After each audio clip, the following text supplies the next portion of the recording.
Shrewsbury Conservation Commission.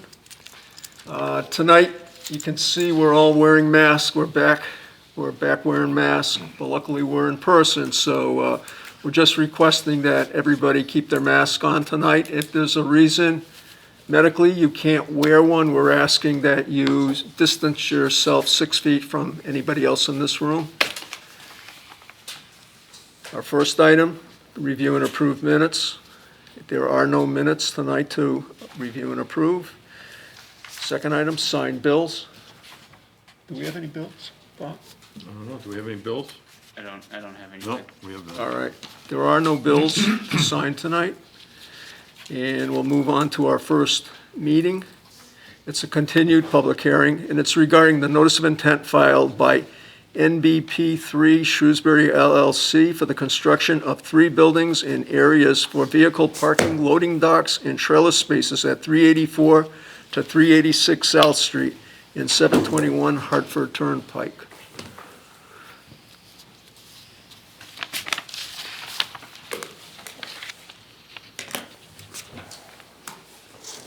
Good evening, Chair and members of the Commission.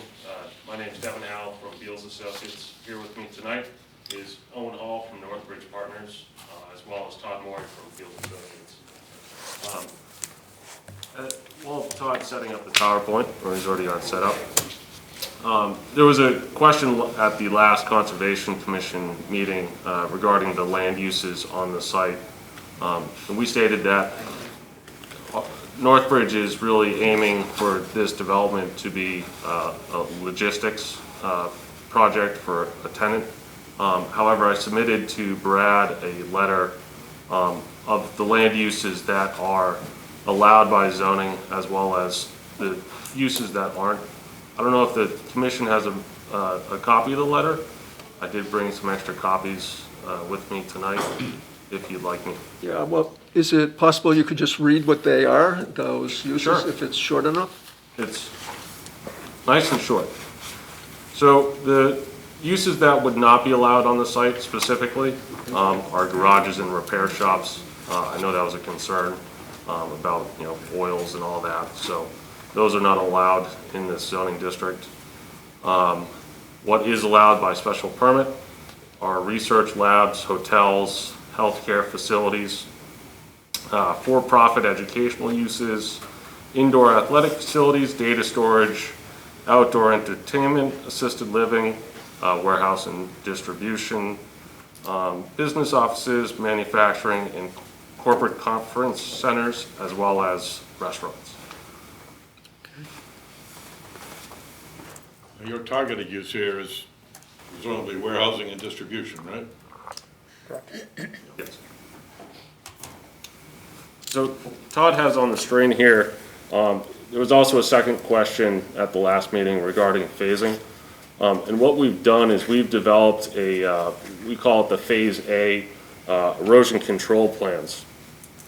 And the goal of these plans is to manage stormwater and erosion right off the bat as construction begins for the project.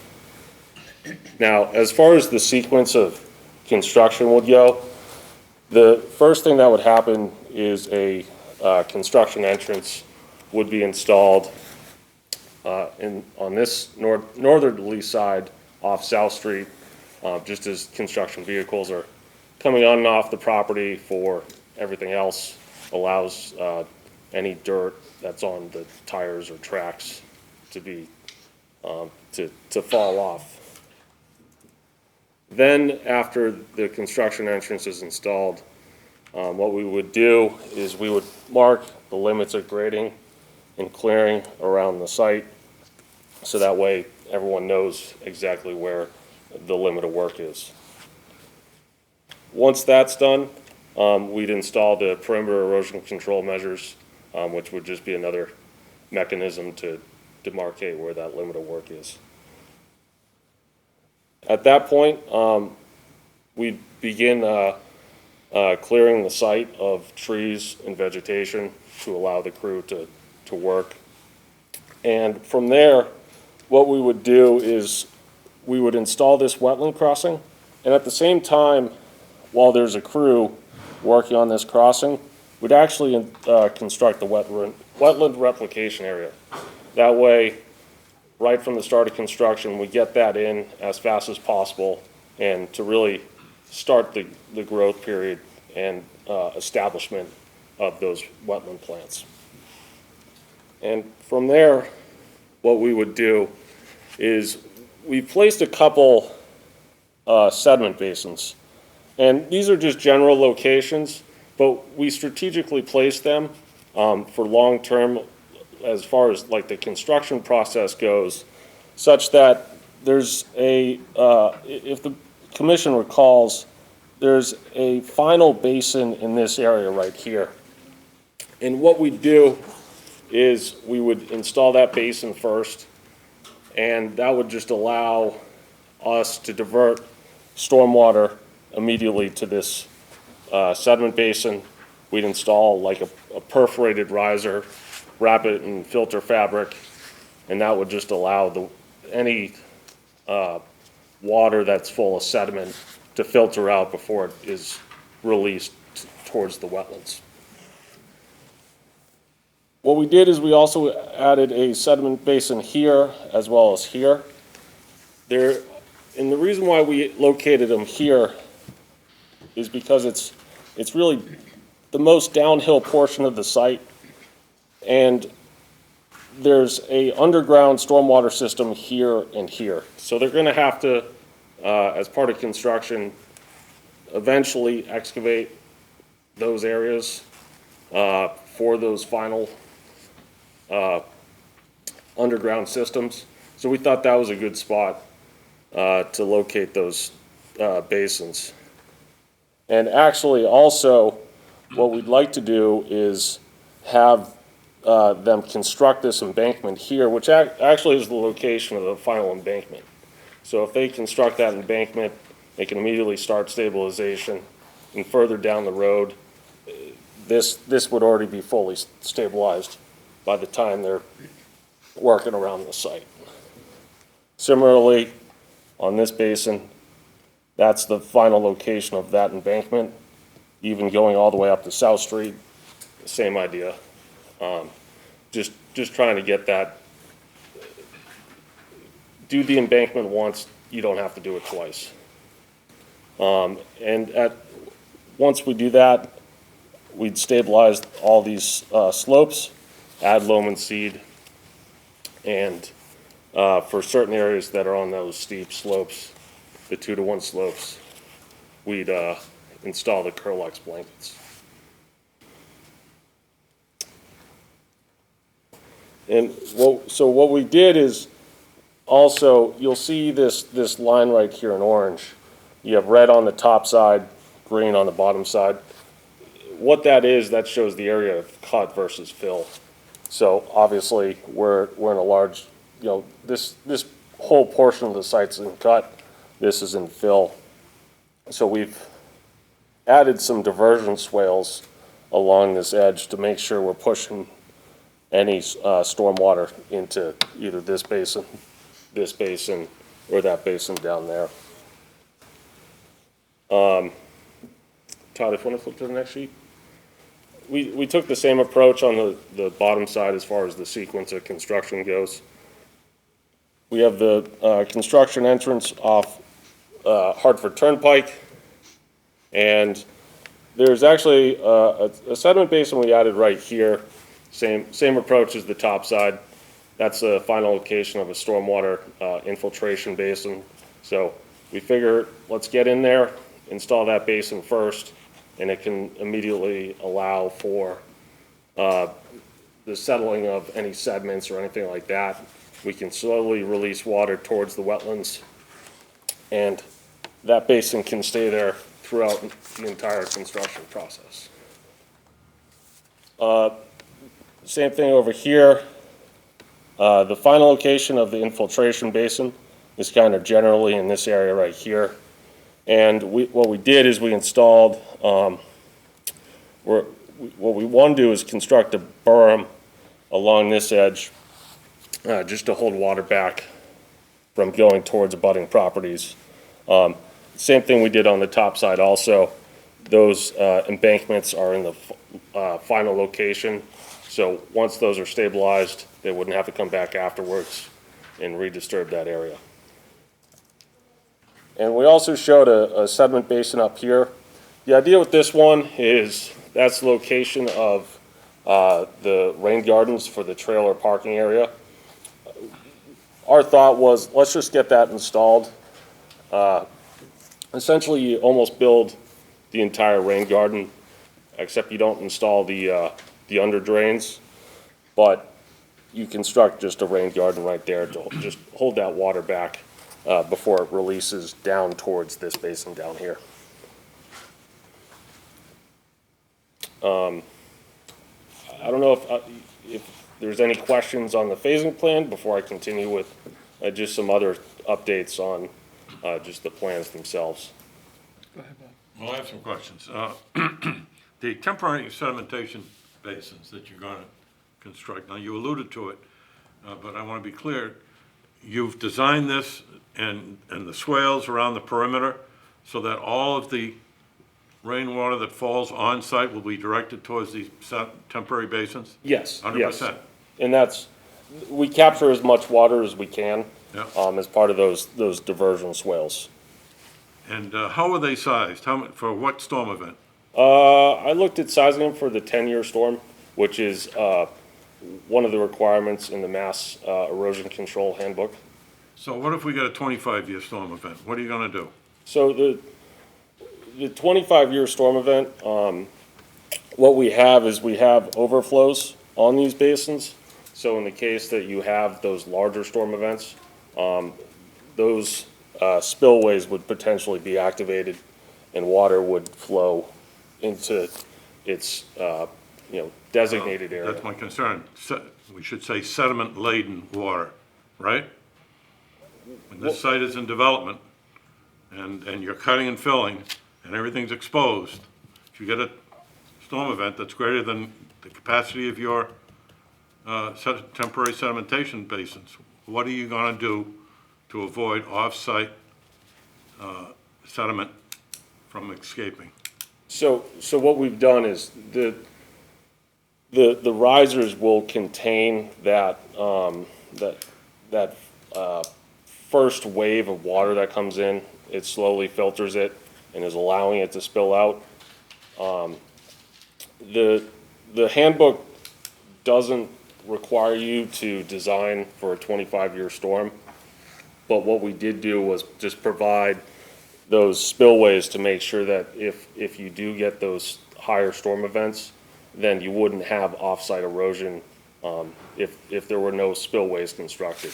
So the idea is we want to make sure we're controlling that stormwater as it's leaving our basins. I think I can answer this a little bit more clearly. So when you're doing erosion control design, especially for construction sites, there's two things that you're really concerned about. One is containing the sediment-laden water, like you mentioned. Yeah, I'm less concerned about erosion than I am about sediment, Yeah, off-site sediment. and two is the erosion. So there's design standards that we have to hit for both of those, obviously.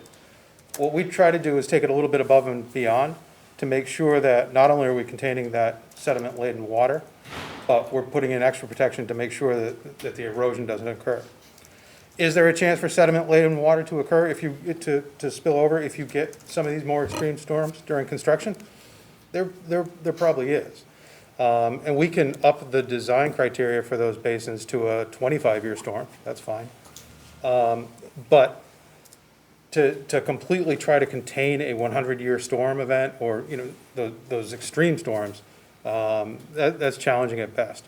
What we do end up doing is we also task the contractors, and they're required under their EPA, the MTDES permitting, to make sure that the perimeter of the site is generally stabilized, as well as the double row, we have the silt fence and the straw wattles that we put along through there. So every time those things get inspected, and the contractors are really supposed to be doing it on their own daily, and then we go out, what are we doing? We do them every 2 weeks and after every quarter inch of rain, I believe. Yeah. For our it's SWIP either observations. weekly or every 2 weeks. To make sure that those are performing as well. So if sediment-laden water does get beyond these the basins themselves, they still have to make it through the straw wattle and silt fence before it's actually discharged off-site. So there's that extra layer of protection on there as well. That's, I appreciate that. I'm particularly concerned about this site because I happen to be aware of the nature of these soils, and you know, they just don't settle out. You No, know, and I don't have to tell you, you've done borings up there and you know the nature of this soil.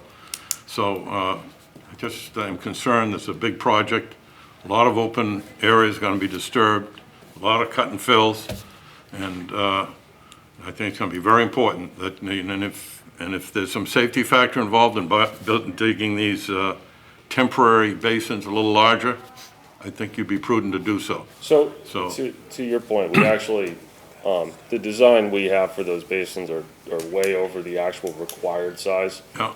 When I was doing the design, I just looked at the 10-year to make sure it works, but if we were designed right up to that 10-year storm, that, like this basin in particular, it'd probably be like a quarter of the size. Oh, I think that's good, because I think it's only the cost of digging the hole bigger, and it's really only a temporary structure to try to contain water onto this site, so. those are the other my thing you gotta be comments, Mr. careful about in soils like this, and it's not just this site, but it's really any former agricultural site that you do projects on. And unfortunately, we tend to find ourselves doing a lot of that nowadays, especially around New England. You've got to stay ahead of it. So, you know, anybody who's familiar with these types of soils, these tills, especially the deeper tills, as soon as you lose control of the site, you can't get it back. And it's extraordinarily expensive for a contractor to try to get it back. We've had a site where they actually brought out frac tanks to pump out sediment basins and try to resettle it that way. And that literally cost a contractor about $250,000. And the reason was, they simply just didn't, they didn't stay on top of it. Well, I agree with We you. put up SWIP report after SWIP Better to report. think about it now than Yeah. then. So, we've worked with ARCO, who's gonna be the general contractor on this, on numerous projects. One thing I've noticed about them, in addition to their speed, which I think I've talked to the planning board about, I don't know if I've talked to you about them. They're a national contractor. I don't know if any of you are familiar with who they are or what they've done in the past, but they work all over the country. And they literally have hundreds and hundreds of projects going nationwide right now. One of their biggest fears, besides what's going on with the steel industry right now, is the EPA or even a state DEP catching them on a violation, because it doesn't impact one project. So Right. they get caught, it doesn't impact their Shrewsbury project, it impacts their projects nationwide, because all of a sudden the EPA is chasing them all over the country. So that's another one of the hammers that we've had, and they've been surprisingly responsive to what we've asked them to do, so. All right. You also, Paul? Yeah. Martha, do you have any questions? Yeah, I just have a question. I appreciate the efficiency of digging holes that are going to need to be holes later on for basins and rain gardens, et cetera. The soils in a rain garden are a special mix designed to allow the water to permeate through. So I just want to make sure that you're not just going to dig a hole for a sediment basin and then think No. that's a rain garden. No, we actually, that's a great point. So these rain gardens will have a special soil media. So when these are being used for sediment and everything else coming into them, we definitely don't want, you know, the final soil media there, because at the end of the day, you'd have to remove all that soil media and put it back in. So the rain gardens won't have the soil medias. And we have, on these infiltration basins, there's actually 12 inches of sand that's supposed to go in there before the site's complete. So what we want to do is we'll actually leave in just the natural material that's there. They can come back in afterwards, scoop out that 12 inches so that we're not impacting any of the infiltration rates or, you know, the final performance of any of these stormwater systems. Okay, great, thanks. Could you also just describe how, and this is probably really standard, but I'm just ignorant of it, how do you delimit the work area? So how it's usually done is flagging, or in areas where we have these areas of fill, we'll have the silt fence right there. So the silt fence is obviously the, the easiest thing to see because it's, you'll trip over it. But in areas of cut, we'll have, they'll just be flagging there to mark where the limits of clearing is. Before the tree cutters come in, we actually flag the entire site. Good. With fairly, they're not spaced 100 feet apart, they're probably, 20 to 30 feet apart, so you can actually see from one to the next, to the next, to the next. And that's really, the marking for those tree cutters do not go behind this, so.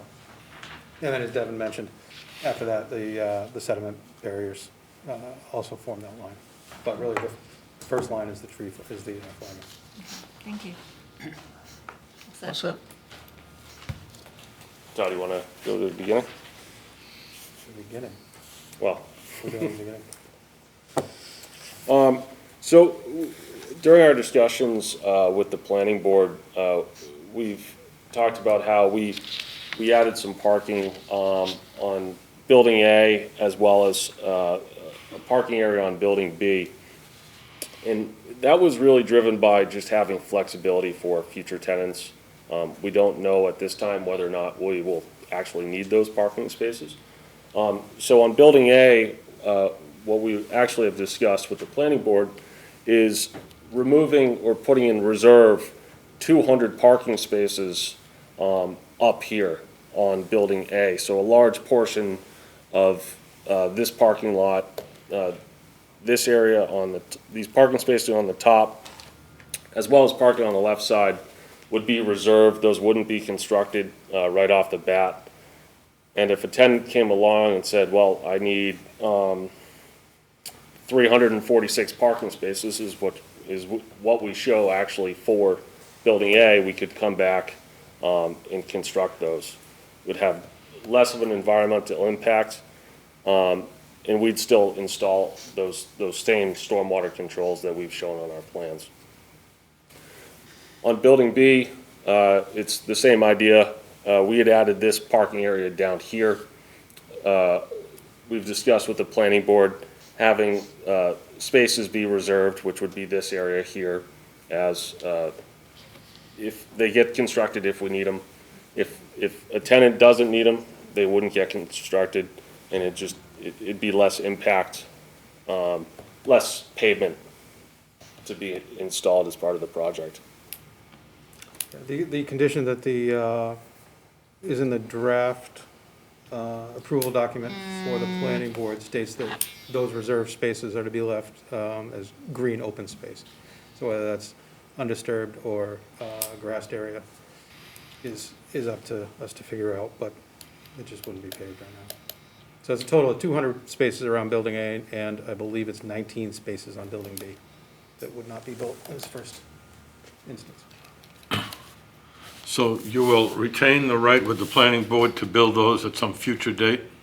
If and only if the tenant needs them. And how long does that how long does that right exist? What's the When does it what's the gas special light? permit last for? I think it's 2 years. 2 years? Yeah, I think that's what a special permit lasts for. So if you don't build them within a 2-year period, you'd have to go back and request permission We to would do just so? extend the special permit, Yeah, yeah. okay. Todd, if you can But jump. what are your typical lease, when you get a tenant, what is their typical lease is? They're 5, 7, sometimes 10 years. Yeah. Depends on the specific tenant. So if we get a tenant in there that only needs the 146, or sometimes even less, Yeah. but the 146 is the zoning bylaw parking number. You get a tenant in there that needs 146, that's that for 7 or 10 years, or however long that lease runs. That's what they will use. Todd, can you jump ahead? We gotta go. One more slide. So last time we discussed with the commission, adding back in these permeable pavers, along emergency access road, just showing the commission exactly where, we've added those. emergency access starts right here at the edge of that, the pavement, and will extend up to this area right here. We provided just a little apron off the main drive, just to allow for a better crosswalk and pedestrian access. What we also discussed were permeable pavers, and these would be eco-raster pavers. Obviously permeable, they'd go on the left side of Building A, on these 2 parking rows, as well as these 2 parking rows on the top side of Building A. One thing that I find personally nice about these specific type of permeable pavers is you can actually change out how this looks such that it actually can show parking, lines, so it just doesn't become a mess of people trying to park all over the place. That's really all I had to present tonight to the commission. I am happy to go over the interests of the Wetlands Protection Act or answer any more questions the commission may have. Martha? All set. Brad? One last question I had, and had a little bit discussion with the design team yesterday, was the existing stream that's culverted under South Street. So the plans show that it looks like there's an easement that's gonna be granted to the town for that. And there's quite a bit of grading that will be within that area, and will really make access to that infrastructure pretty limited in the future. My question is, what type of condition was the existing concrete pipe in, or if it was even worthwhile to simply replace it, knowing that there's gonna be a lot of construction there, so that there aren't any issues with it. I did hear from town staff that they believe that that pipe was hit in the gravel parking area in recent years. So I don't know what the overall integrity of it is. And I'm just concerned that where it is a stream, that we want to make sure that that thing continues flowing and feeding that wetland there.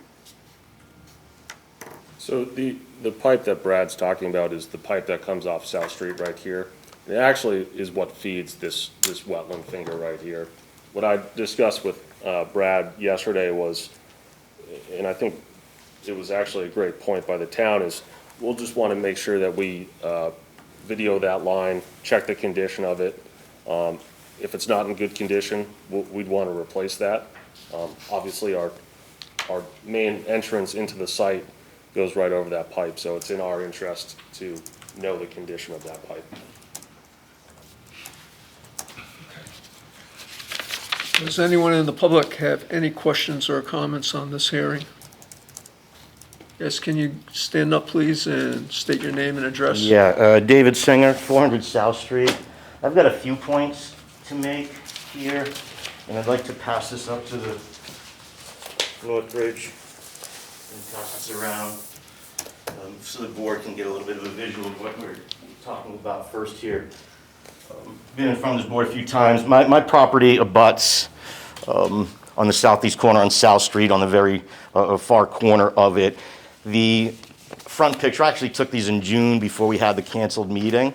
But what it does is it's a picture that shows about 3/4 of the way back in my property, the stone wall that splits the Allen Farm property and my property. It's a historical stone wall. We've talked about that, but what this picture really shows is the expanding and encroaching wetlands that already occurs from the Allen Farm and onto my property. I've lived there for 30 years, and the wetlands just continue naturally to encroach. All the drainage and all the technical stuff of where water goes, where it gets displaced and siphon is great, and it all kind of goes out into the central wetlands area. That central wetlands area all kind of eventually flows into my area.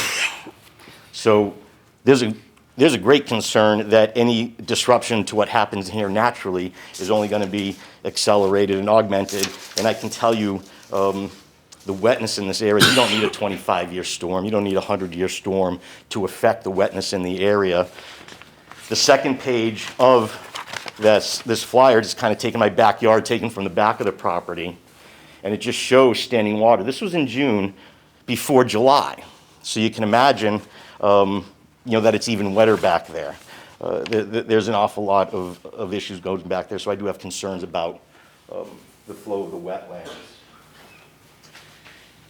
I would also like to say that with the ongoing concerns, and Mr. Jocks just excused himself here, but some of the concerns are his as well, that in regards to the size of these buildings on a fragile site, the vastness of the wetlands above and below ground streams that exist, the vernal pools that exist on the land, and man-made ponds with a history to tell.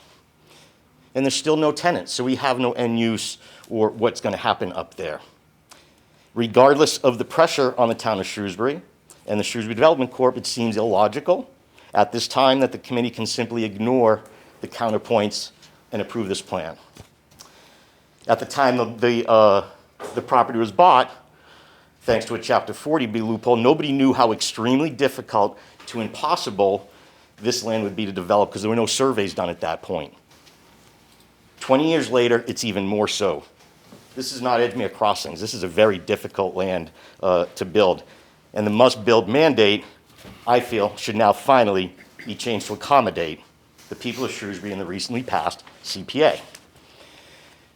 In the initial Beale School site feasibility study, in the environmental resources and hydrology category, it noted, quote, "The wetlands and water features will have an impact on development of this site," unquote. It was the only one of 6 sites to get the worst grade possible in environmental issues. If this site was going to be an issue for a low-impact site with a smaller footprint like the Beale School, it can only be magnified tenfold or more for the proposed use in front of us. And since the Allen Farm Master Plan, attitudes have changed. The pandemic has accelerated this, and towns and cities everywhere are now desperate to secure open space and the funding for it. But we own this land already thanks to the debt exclusion vote. Committee member Martha Gouch herself, who sits on the board and is a rep to the Open Space and Recreation Plan Committee in February of 2020 and the Community Advocate, noted that Shrewsbury has open space, but it's tucked away and not connected. We have iconic vistas that give this town its character. Almost sounds like she was talking about the Allen Farm. And in a later article in September of that year from the same resource, in a pre-CPA online survey, which I did participate in, she noted that 87% of survey respondents said that preserving open space and natural areas in Shrewsbury was vitally important, unquote, and again, passing the CPA proved this to be true. We've barely discussed the wildlife on the property, and so impressed was our town animal officer, Keith Elms. He actually set a wildlife camera up on the back of where he stores his stuff right now. Hopefully the new police station will get him back there. While trying to help capture a turkey with me last fall, he told me how amazed he is by the amount and variety of animals he captures on film. And with the potential blasting and destruction, animals are not going to be displaced. Many will be killed in hiding or burrowing in fear. After all these years, the Allen Farm not only continues to walk like a duck and talk like a duck in the name of preservation, it remains better suited for ducks and all the other wildlife and its dependent ecosystems that depend on it. And lastly, while we have all agreed this proposal has less of an overall destructive footprint than the prior one, on closer review, the amount of land to be changed, to be moved, to accommodate these monstrous buildings, the potential risks of the disaster to the unique combination of wetlands, woodlands, and wildlife. It's like feeling better that in place of a nuclear bomb, conventional weapons will be used to devastate this tucked away piece of heaven. Thank you for your time. Okay, anybody else with questions or comments tonight? All right, I don't see any. Would you guys want to close the hearing tonight? All right. Yes. Okay, we will close the hearing. Thank you.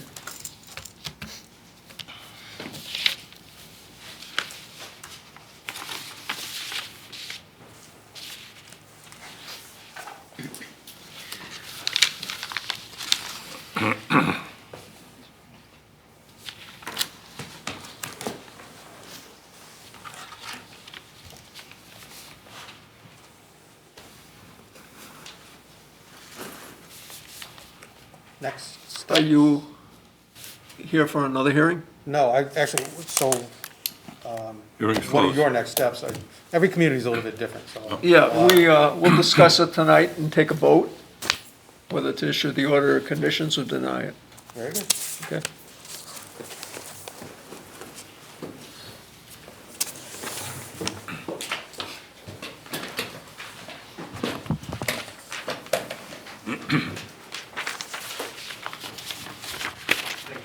You're welcome. Thank you. All right, moving on to our next hearing. This is a continued public hearing regarding the notice of intent filed by Renfrew Street LLC for the construction of a single-family home at 136 Old Mill Road. The applicant contacted us and requested that we continue that hearing till our next meeting. So this will be continued until September 21, 2021.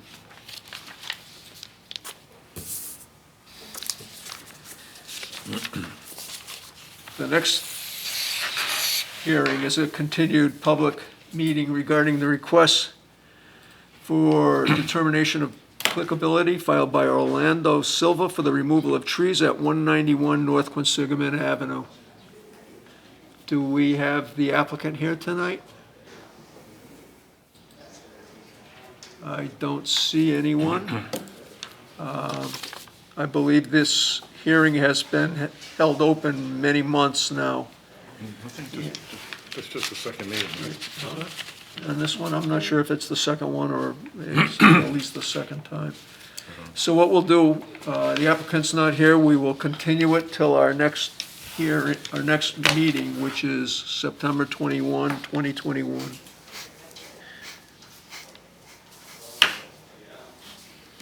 Would you call these people and see if they're still? I've sent some emails, Oh, so. and I'll- no response? Not yet, no. These the two RDAs, did you? Yeah, we had the first one, we just went through 191 North Consignment Ave, no one is here for that. So we've continued it till next month. And the next one is also a continued public meeting, and it's regarding the request for determination of applicability filed by Said for the removal of trees at 424 Hartford Turnpike. Do we have the applicant here tonight? It looks like another no-show. And again, this was opened in an earlier meeting, so we will also continue that till our next meeting, which is September 21, 2021.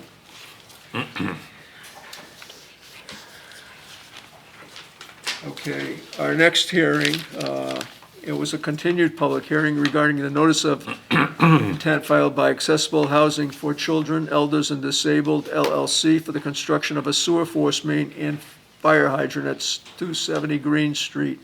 The applicant contacted us and requested that we continue this hearing until our next meeting.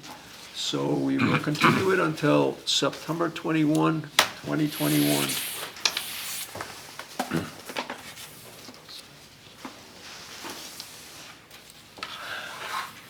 Next hearing is also a continued public hearing. It's regarding the notice of intent filed by 7 Sherrill Realty Trust for the construction of an access roadway, sidewalk, and utilities at 581 to 587 South Street. And we do have someone here tonight. Your plans, Brad? You got them?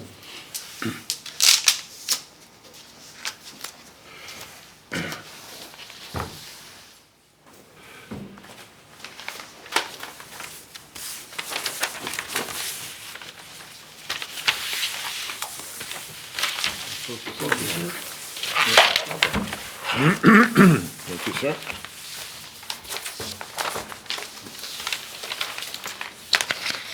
One for the plans.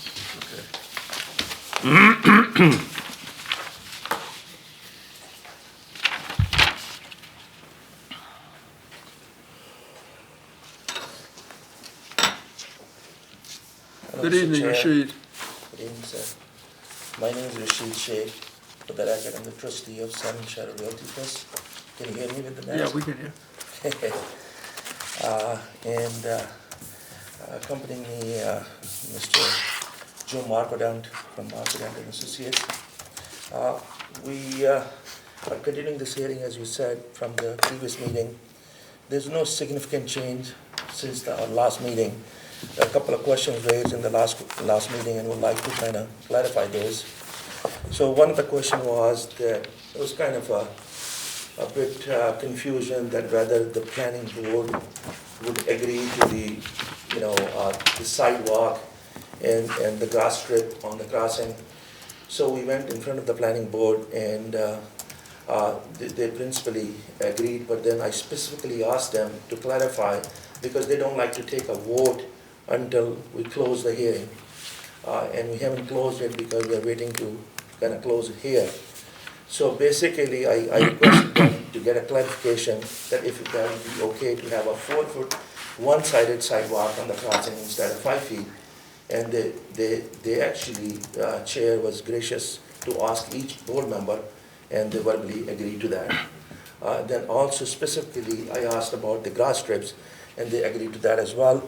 We had a detailed design by the structural engineer, and we have discussed that with the town engineer, and it has been accepted. So that is all set as well.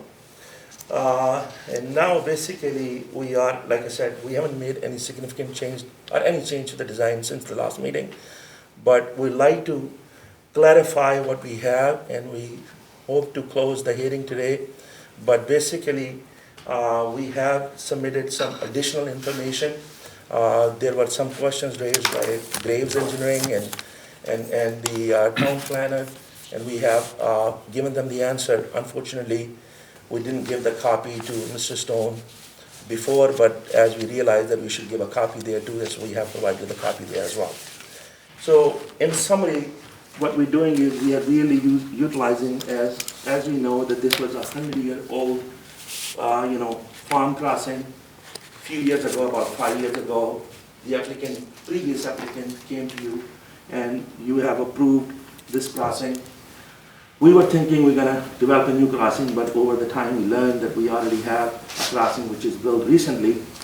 And we basically redesign according to the current crossing, so we are really not making any change to the wetland and to the resource area.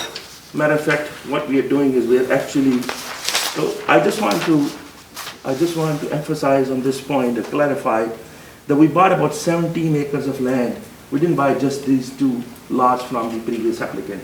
We bought about 17 acres of land from the previous applicant, and then we went out and we also bought some land from this person here, 577 South Street, which was not owned by the previous applicant at that time. So if we would have continued the old method of building houses, we basically would have to do, several curb cuts on the South Streets. Now, we are not doing all those several curb cuts, so we had to take the land for what is called 589 South Street, and over here is 591 South Street. We own all these, and this, which we bought from a different owner. And so we had to really take land from here, and from here to basically, provide appropriate space, frontage, and appropriate space for the road. So now, instead of several curb cuts, it's a one nice, 50 feet right away with all kinds of bells and whistles, utilities, drainage and all that. And then we also have to provide land here for a very good drainage system, a detention basin, which you might see. The other question which was asked by Mr. Stone to kind of compare the flags for the previous versus the new flags, even though they were both done by Ecotech, but we realized that actually the wetland now is actually a little more than what it was before. As we know, that wetland is never kind of same, so after, they did this flags after a few years. So the flags you see with unfilled circles are the new flags. I don't know if you have that, Mr. Stone might have it, but we basically, on the crossing, it's pretty much similar, but otherwise, overall, the wetland is more now than it was before. So basically, I mean, as it was noted in the planning board meeting, that it is kind of pretty straightforward, simple subdivision. We're using the current crossing, and the planning board has agreed and gracious to accept the waivers, at least verbally. And we believe that, you know, this would be a pretty good project in the neighborhood. The neighbor are looking forward to have this road complete, so they would have nice and complete neighborhood. So at this point, really, that's kind of the summary, and we're here for your questions, sir. Okay. Rashid, we're going to go right to Brad. He has a question for you. Thanks, Mr. Chairman. So just a quick recap at the last meeting, I did request that we receive a plan showing the existing conditions with the current wetland delineation, as well as the previously permitted delineation on it. I've been waiting for that before I go out and do a field review of that crossing area. We didn't receive it until last Thursday, and that sheet is actually that 11 by 17 that I put before the commission. And I don't believe the wetlands have expanded based on that sheet. I think we've lost wetland resource area. And in fact, I have the previously permitted plan here with me as well. It shows the distance between those two walls, for instance, at the culvert area to be approximately 28 feet. What's shown as existent today is about 33, 34 feet. So, and if you look at the wetland flags of what was previously approved, it would be that A series and B series on that sheet. You can see that the two existing walls there were built right into that resource area. So there's some wetland fill in there, at least on paper, that's been done in violation of the previous order of conditions there. I think that we really need to get through the hurdle of the issue with the non-compliance with what was approved in the past before we can move forward with the proposal tonight.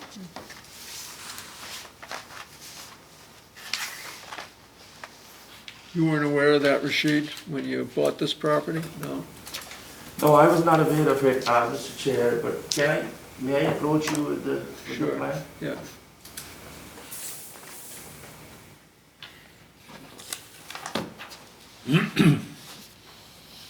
So the purple line, I think you probably have the same. Yeah, we did. The purple line is the approved, and the black line is what's built. And which one's the purple line now? It's very difficult to see. Yeah. It's some places inside, Yeah. and some places almost it's kind of going like this. Can you see Yeah. this? Now, what does that designate? You said that one is That one was what was approved? approved, Yeah. and this is what's built, the black. Okay, now also, Mr. Stone, you have the same plan, and you see toward the South Street and also on the other side, these holes, these are new Yeah. flags, and these are old flags. So there is a little bit extension here. But And no, I thought that you said the filled-in ones were new. No, the unfilled are new. Am I correct? The unfilled are new, correct. Unfilled are new. Unfilled or new, okay. All right. I mean, there may be one or two flag but predominantly the unfilled flags are showing a lot more wetland than, not on the crossing necessarily, but overall. And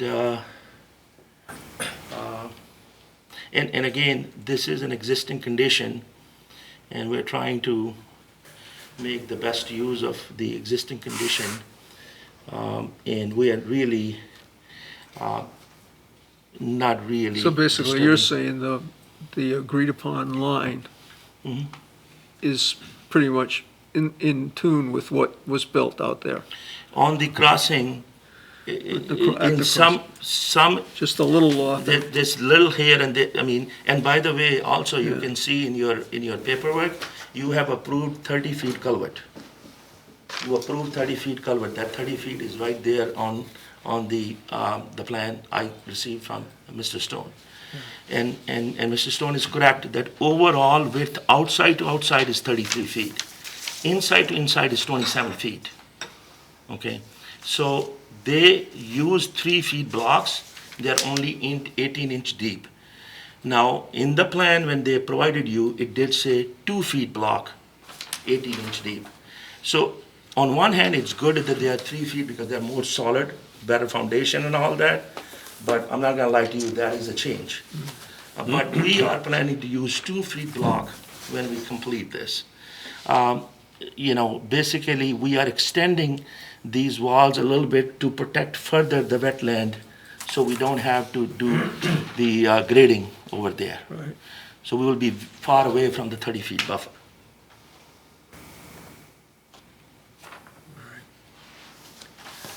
Well, I think we have to take a look at it, right, Brad? I would, yes. All right, Rashid. Thank you. I have a question for Brad. Brad, have you spoken to the planning board agent, or, I mean, is this, are they okay with what's being proposed here? I think in principle, the direction I got was yes. Yeah, okay. So, Mr. Chair, I only have one difficulty, sir. Yep. The difficulty is that it has been like, I don't know, 4 or 5 meetings over there at planning board. And, you know, we had unfortunately one meeting skip here as well. Yep. So last meeting, they told us that, you know, they would like to see that they can close this. We had to extend because they have some sort of a law that they have to close it in like 3 months or so. So we had to request them to extend, so they'd extend, but they say, I'm only extending it for a month. Yeah. We'd like to close this.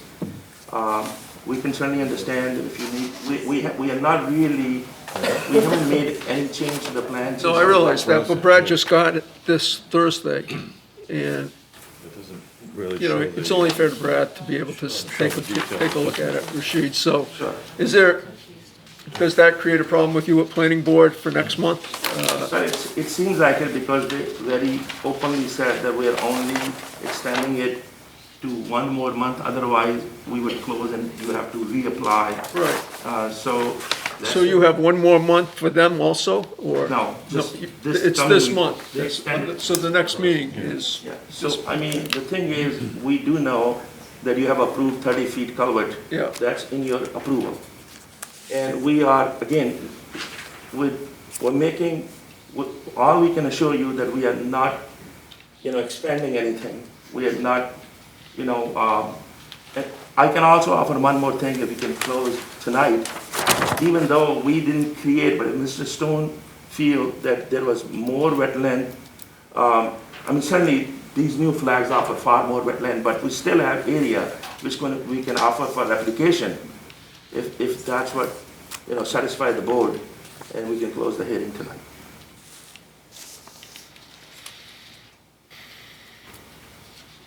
did you hear that, guys? Yeah, I don't have a problem keeping it open, though. You know, if we're not, Then we he don't runs have- into a we don't- problem with the planning board if we don't side, feel but that that's, things are nailed down, yeah. No, I feel bad, shouldn't close it. Brad didn't get this till just Thursday, and we No, I met a mean- month ago.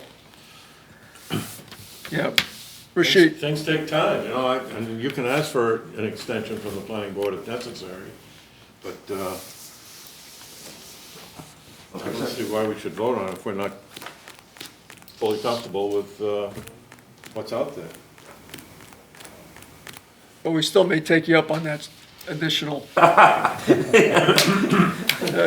I opened my mouth too early. Yeah. I mean, but please feel free to see there, and we are, Mr. Stone, do you need a bigger copy? We did send you a soft copy as well, but yes, you received it on Thursday. So, but do you need a bigger copy for old versus new flag? Or do you have the computer scanned bigger? The hard copy you gave me is sufficient for me. But it's only 11 by 17, you said, do you need a bigger copy? No. I apologize for speaking out of turn. That's for me. Okay. So my concern is on the legend. There's no indication what are the new flags and what are the old flags. The flags that I see on the April 13 plan are the open circled ones, so to me that says those are the old flags. And the new wetlands delineation are the smaller filled-in circles. But it's not clear on the legend here. I'm sorry, I thought Joe Marquardt, who prepared the plan, Yeah. trying to say was that the current delineation were the open circles and the historic were the closed. Okay. You have my copy, I'm not sure of the exact wording. No, it's identical. It's edge of current bordering, vegetated wetlands delineation, but that's the same text on both symbols. Okay, the intent was to say edge of historic were the ones that were filled. And that's for the filled ones. Okay, those are not so when was the wetlands delineation recently done? Was, April of 2020 was the most recent. April of 2020, okay. That's helpful, thank you. All right, do you have anything else, Martha? No. Bob, do you have anything else? No, I just, We'll ask everybody in the public too. yeah, go ahead. Is anybody in the public interested in this hearing with a question or a comment? All right, I don't see any, Rashid, so why don't we go for another month and hopefully resolve it and be done with it. yes, sir. Okay, Mr. Stone, if you need anything else, please feel free to send an email and I'll make sure that we get it right away. I think he's got the plan now, so he should be able to tie it down. Thank you very much. Okay, thanks. You have a good day. We're going to continue this hearing until our next meeting, which is September 21, 2021.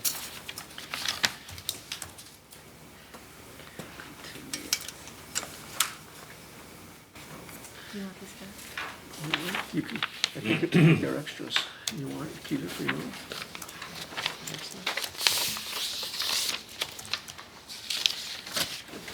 All right, we have another continued public hearing, and it's regarding the notice of intent filed by Toffee and Vanessa Thomas for the clearing of brush and removal of trees along with regrading at 17 Calumet Farm Circle.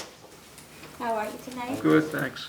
We are Lone Rangers, and bear with us. We unexpectedly did not have our engineer show up. So I believe she had sent you the latest plans, and just to, if not, I can Yep. plug in. Is she due here tonight? She was. She was, but she didn't had come. personal problems that, Oh, so she's not coming? She's not Okay, I was coming. gonna say we could put you off a bit later. Mr. Chairman, if I may, Yep, just to try to keep this moving along. We asked for some information at the last meeting to be added to the plan, you know, is specifically wetland flags, some of the other things we discussed at the meeting. I asked for the flags within the resource area to be flagged so that we could take a look at those. We got the copies of the plans Thursday, so I haven't been out in the field to take a look at that Okay. and check on the plan status. I did reach out to the consultant to let her know that. all right, so that puts us in a bit of a bind. yeah, you know what? I'm comfortable with just continuing this to Okay. next week, month, because to be honest with you, we're gonna be trying to wing it here, and I don't wanna try to wing anything with you guys, so. Yeah.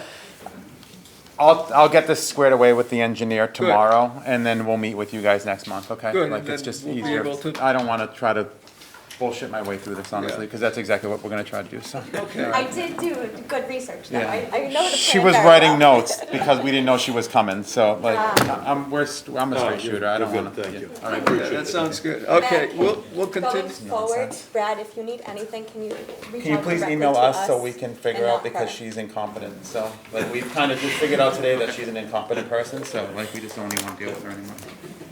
All right. All right, well, Yeah, we're thanks, gonna guys. continue this Sorry, hearing Richard. until our next public hearing, Thank you. until our next meeting, rather, which is September 21, 2021.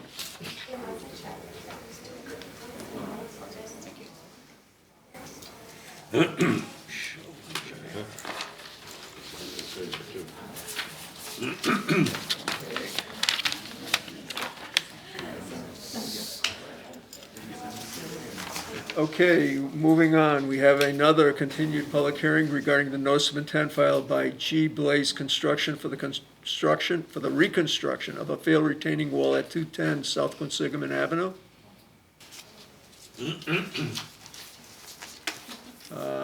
Don't see anyone. Is there any applicant here for 210 South Consignment Ave.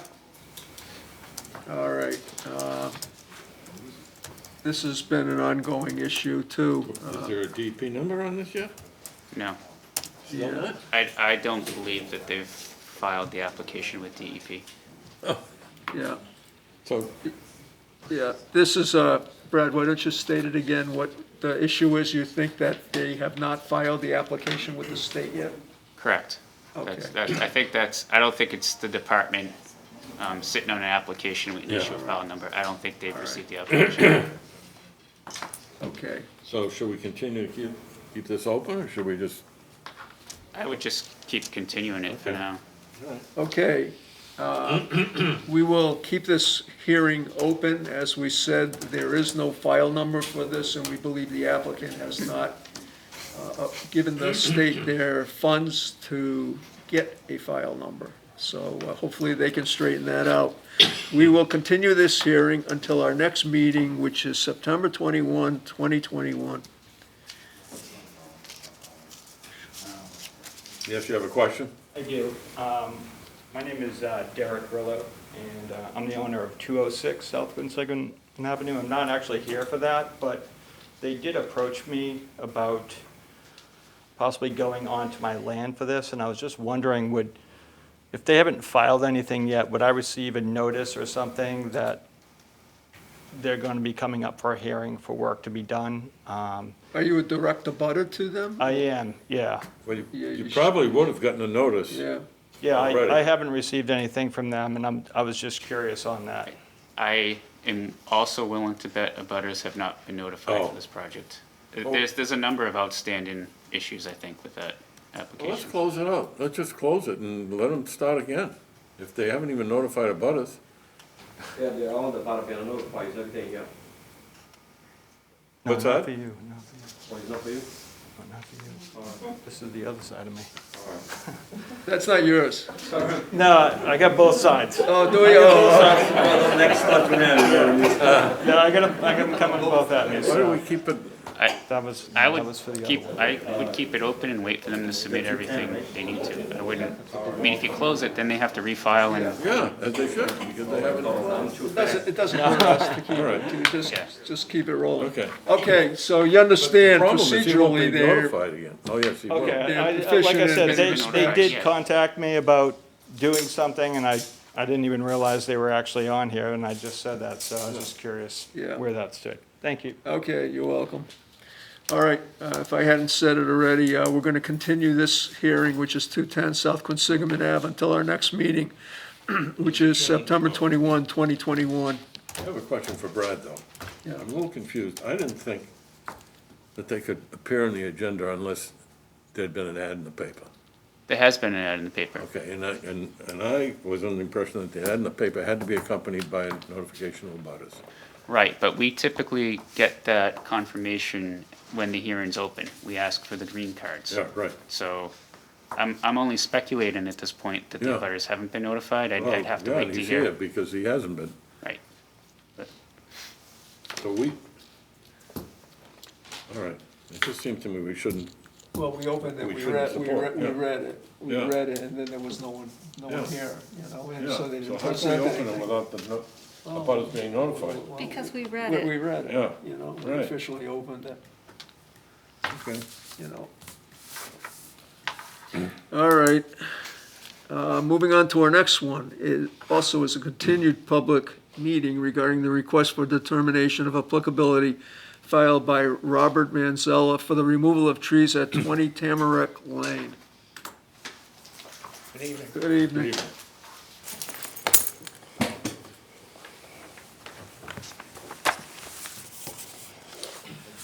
My name is Ron Manzella, and this is my wife Leanne. We apologize for not being at last month's meeting. We were away on our yearly family vacation. We have owned 20 Tamarack Lane for 30 years, since 1991, and have rented the house year-round since then. It became vacant in the middle of June, and upon review of the property and the trees, there are approximately 12 trees within the 100-foot buffer zone that are dead and are, in my opinion, dangerous to the dwelling. The last tenant commented on how petrified they were when there was a windstorm.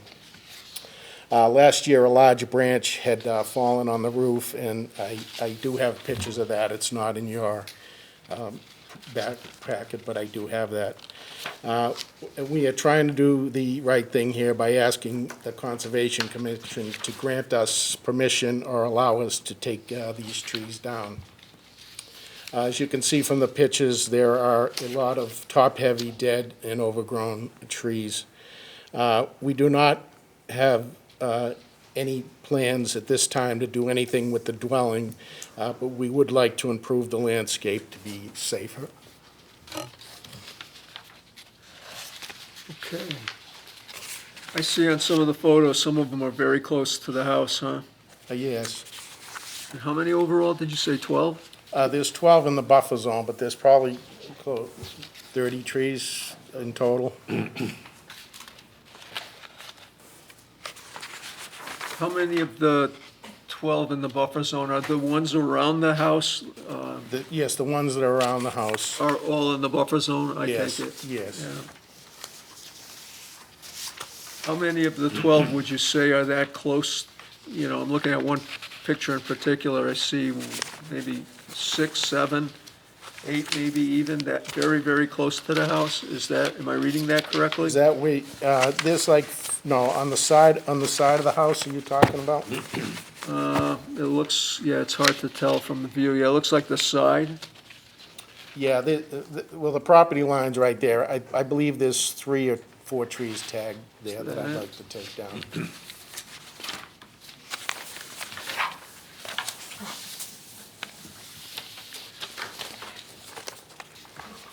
I don't know, Brad, have you been out to see this? No, I just looked at the photos that we received. That's it, yeah.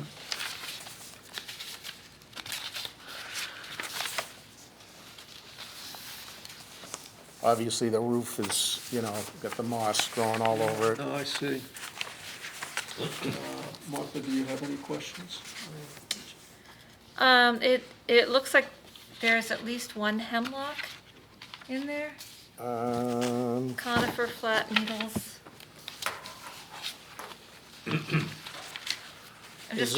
trying to, it looks like you have a number of pines. Yes. And at least one hemlock, which doesn't surprise me because those are on their way out. Yeah, that one's a little bit farther down. How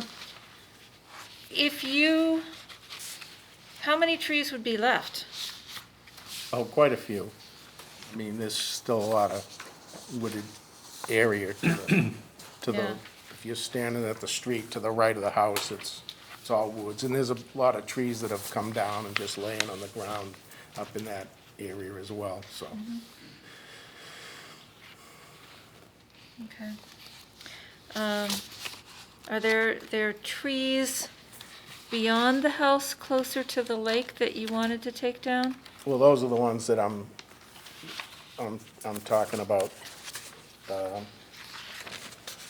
I don't know if this is the picture of the ones that are right by the lake.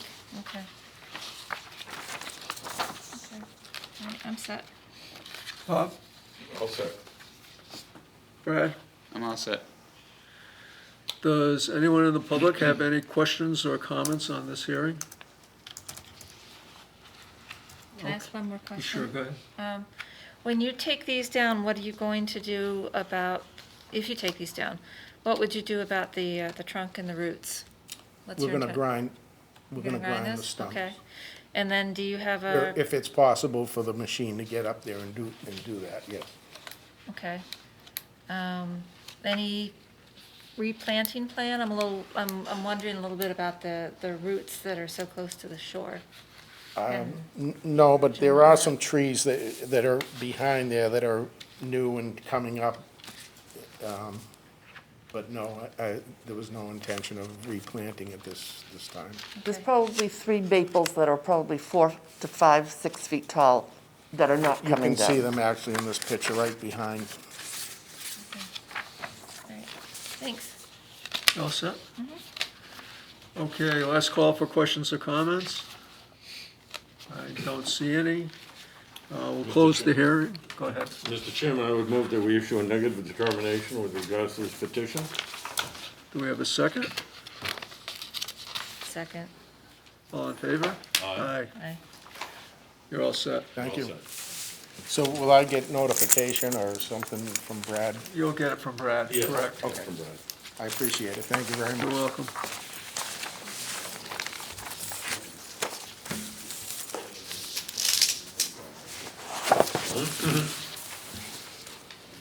You ready? Yep, this is you, Okay. Martha. Yes, it is. Yeah.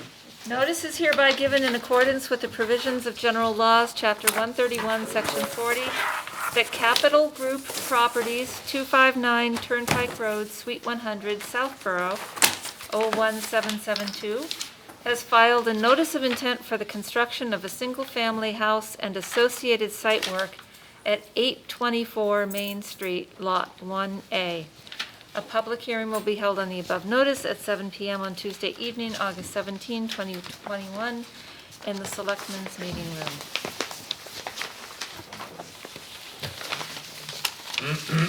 Good evening. Good evening, Mr. Chairman, members of the commission, Mr. Stone. How is everybody? It's good seeing you in person again. Saw you, we were on, going remotely, so it's great to see everybody again. Wayne Bellick, Land Design Collaborative. I'm here tonight with Bob DePietri from Capital Group Properties for the reference project. We have a few things going on concurrent with this filing. We just recently had the lot subdivided. It was originally 824 Main Street and now has been subdivided into two lots through the A&R process with the planning board, and that happened about a month ago. So the lots now measure about 20,000 square feet each. This was the home of the veterinary clinic that was in that location, and that is, my understanding, being relocated elsewhere.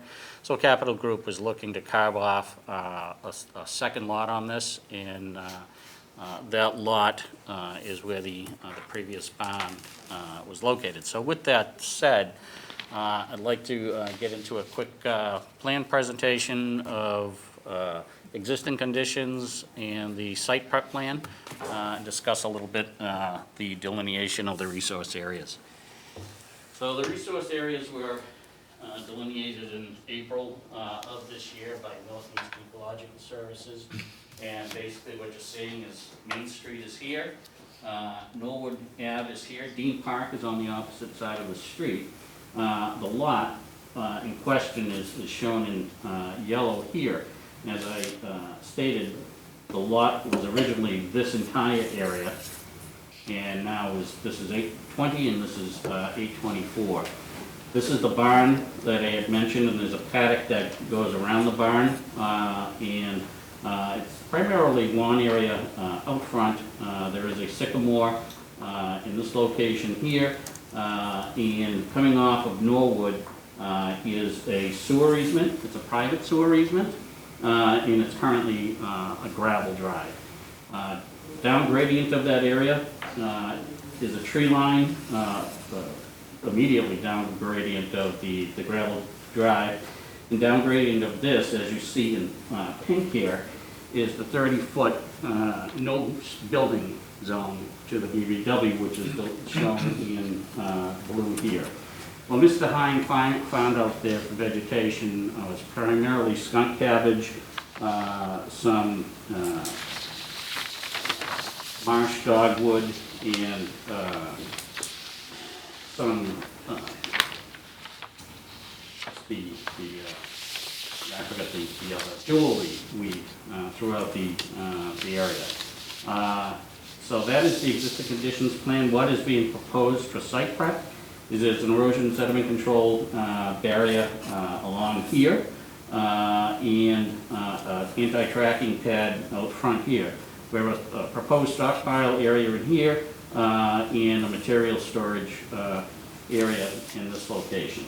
As I said, we had received an endorsement from the planning board about a month or so ago, and we're currently before MassDOT. We understand, based on the conversation with them, that they will be receiving a permit, two permits actually, one for a curb cut and one for the installation of a water service out in Main Street. They will be doing that work, which is out of the buffer zone, prior to Labor Day. As we understand, MassDOT is coming through with their repaving plan, as you folks may know, up through this area, and they're going to be paving shortly after Labor Day, so they had asked us to have the work completed by then. So that, again, is out of the buffer zone, which is delineated in red here. We had done some preliminary soil testing out there so that we could determine the estimated seasonal high groundwater and the parent material out there. And what we found is that we found sandy loams in groundwater in this test pit up in here at about 70 inches. And as we worked our way downhill, it became less deep. I believe this test pit in here was at about 4 feet, and this one was very shallow at about less than 3 feet. Proposed is a single-family home, I believe 4-bedroom, Bob? Yeah, 4-bedroom. 4-bedroom home. The entire footprint here measures about 2,000 square feet, which includes the garage. The access drive was located in this location here to provide some distance from Norwood Ave and allow for the garage to be on the left side to provide for a walkout along the back edge, the back side of the house, eliminating the need for excessive fill. So from a stormwater perspective, the drive slightly pitches up about 5-10 feet in at about 2%, and then it breaks grade to a low point here to create a saddle, pitching water to the west and to the east, directed to these area drains. Those will then flow into, they have sumps as well. We met with the engineering department this morning, and they suggested that we deepen the sumps. There were only 6-inch sumps on here. So we suggested that we make them 2 feet, so that's going to be a modification to the plan. Those discharge into the stormwater treatment units down here, as does the roof top runoff. They're sized, these infiltration systems are sized to take the 1-inch runoff, and we've run pre and post development hydrologic analysis for the 210, 25 and the 225 and the 100, and in each case showed decreases in the peak rate of runoff and in the volume. We meet the groundwater recharge requirements for this lot. It isn't subject to the wetlands the state stormwater rights because it is a single-family house. So, again, that's what we're proposing. We have an erosion sediment control barrier along the tree line. There is no alteration into the existing tree line. There is some work being done along that gravel drive, and what we're doing is we're regrading the area to create a flatter backyard for the house, and it's going to be loamed and seeded. From the Toa slope up to the break and grade, we're proposing a 3-to-1 slope. Everything is going to be performed again upgrading of the erosion sediment control barrier. There is a construction sequence and plan. If you'd like, I can quickly run through that, but it's pretty straightforward. Where the site will be prepped with the erosion sediment control measures being installed.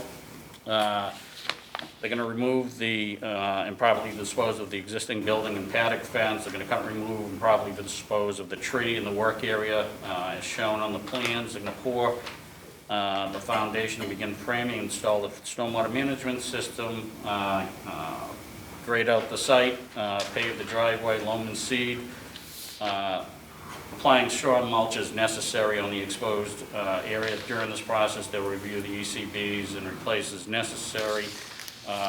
And they'll keep the area watered wherever they vegetate, and the erosion sediment control measures will be in place until the commission issues, until the commission issues a certificate of compliance. So pretty straightforward. Like I said, we did meet with engineering. One of the recommendations that they had, in addition to the expanding the sump depth, was to extend the erosion sediment control measures up the lot lines, which we will be doing.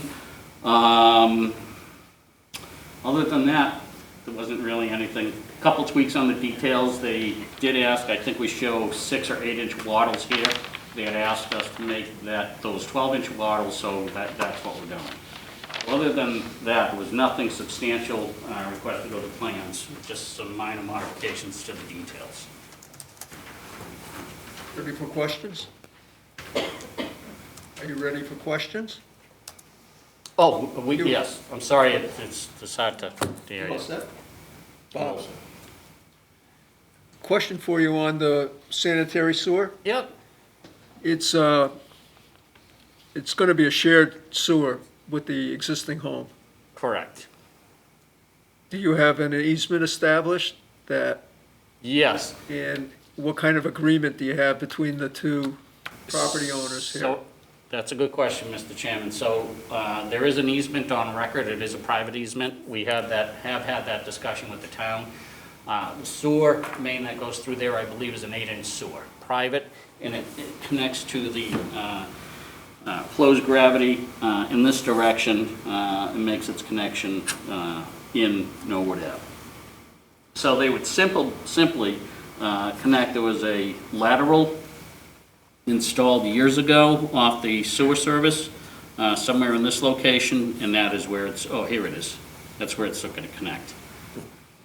My concern is if you had a blockage on the new property, which affects the discharge of the sewer from the existing property,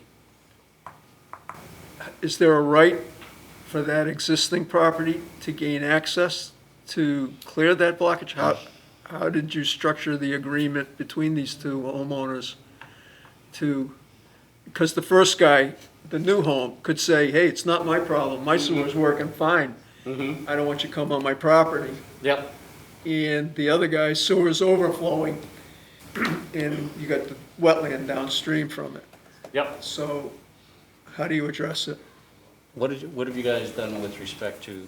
Well, usually in the easement, there's a right to maintenance and repair for both the, anybody that has, rights to use that. It's usually a right to, repair or maintain. The right from one person to access the other person's property? Yes. And vice versa? Yeah. Because we'd want to structure that in our order to, that be definitely Yeah. in it, seeing we don't see it in front of us tonight. Okay. Yeah, that's not a problem. Okay. Brad? Yeah, I've got one question. Wayne, have you walked the property? I have. Have you walked to the south of the gravel drive? Kind of right around where it says Lot 1A in the plan? I hadn't gone that deep, Brad, honestly. I did go to the test pit, but I hadn't gone to that area. Okay.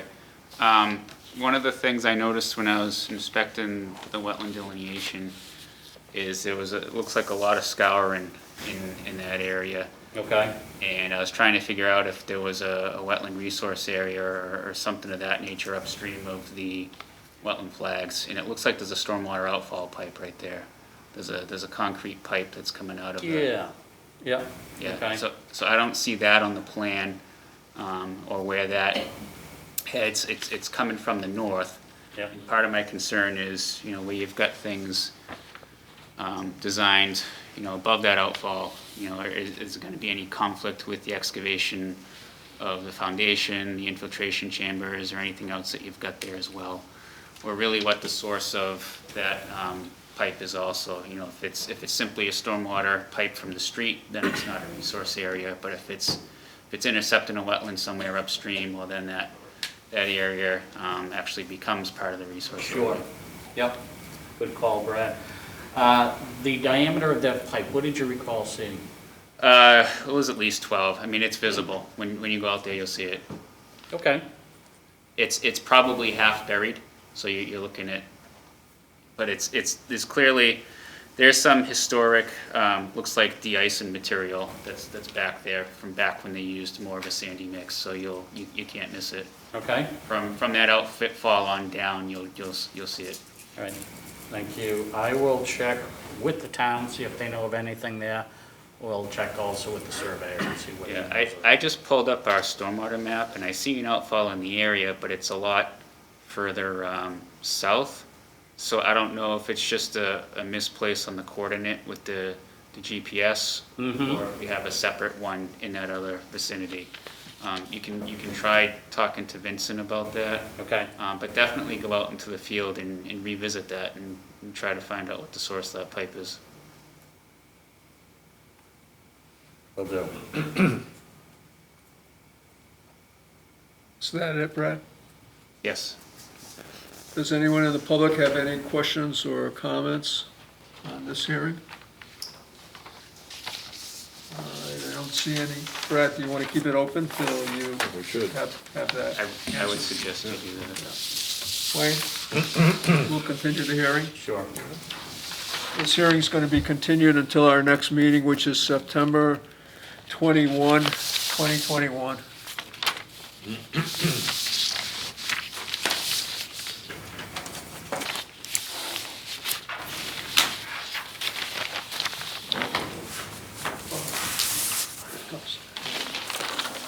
Glasses on.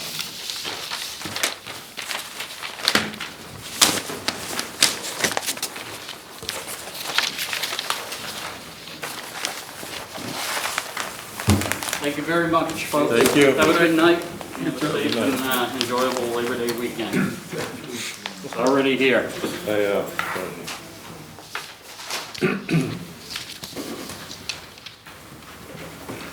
Notice is hereby given in accordance with the provisions of General Laws, Chapter 131, Section 40, that Courtney and Derek Quartler, 12 Kemble Drive, Shrewsbury, have filed a notice of intent for site grading at 12 Kemble Drive.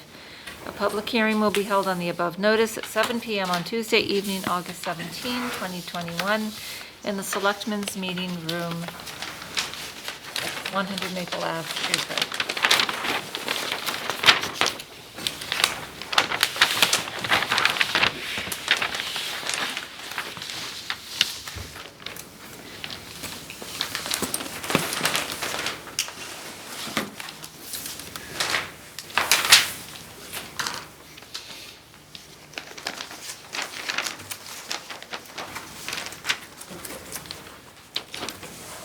Good evening, everyone.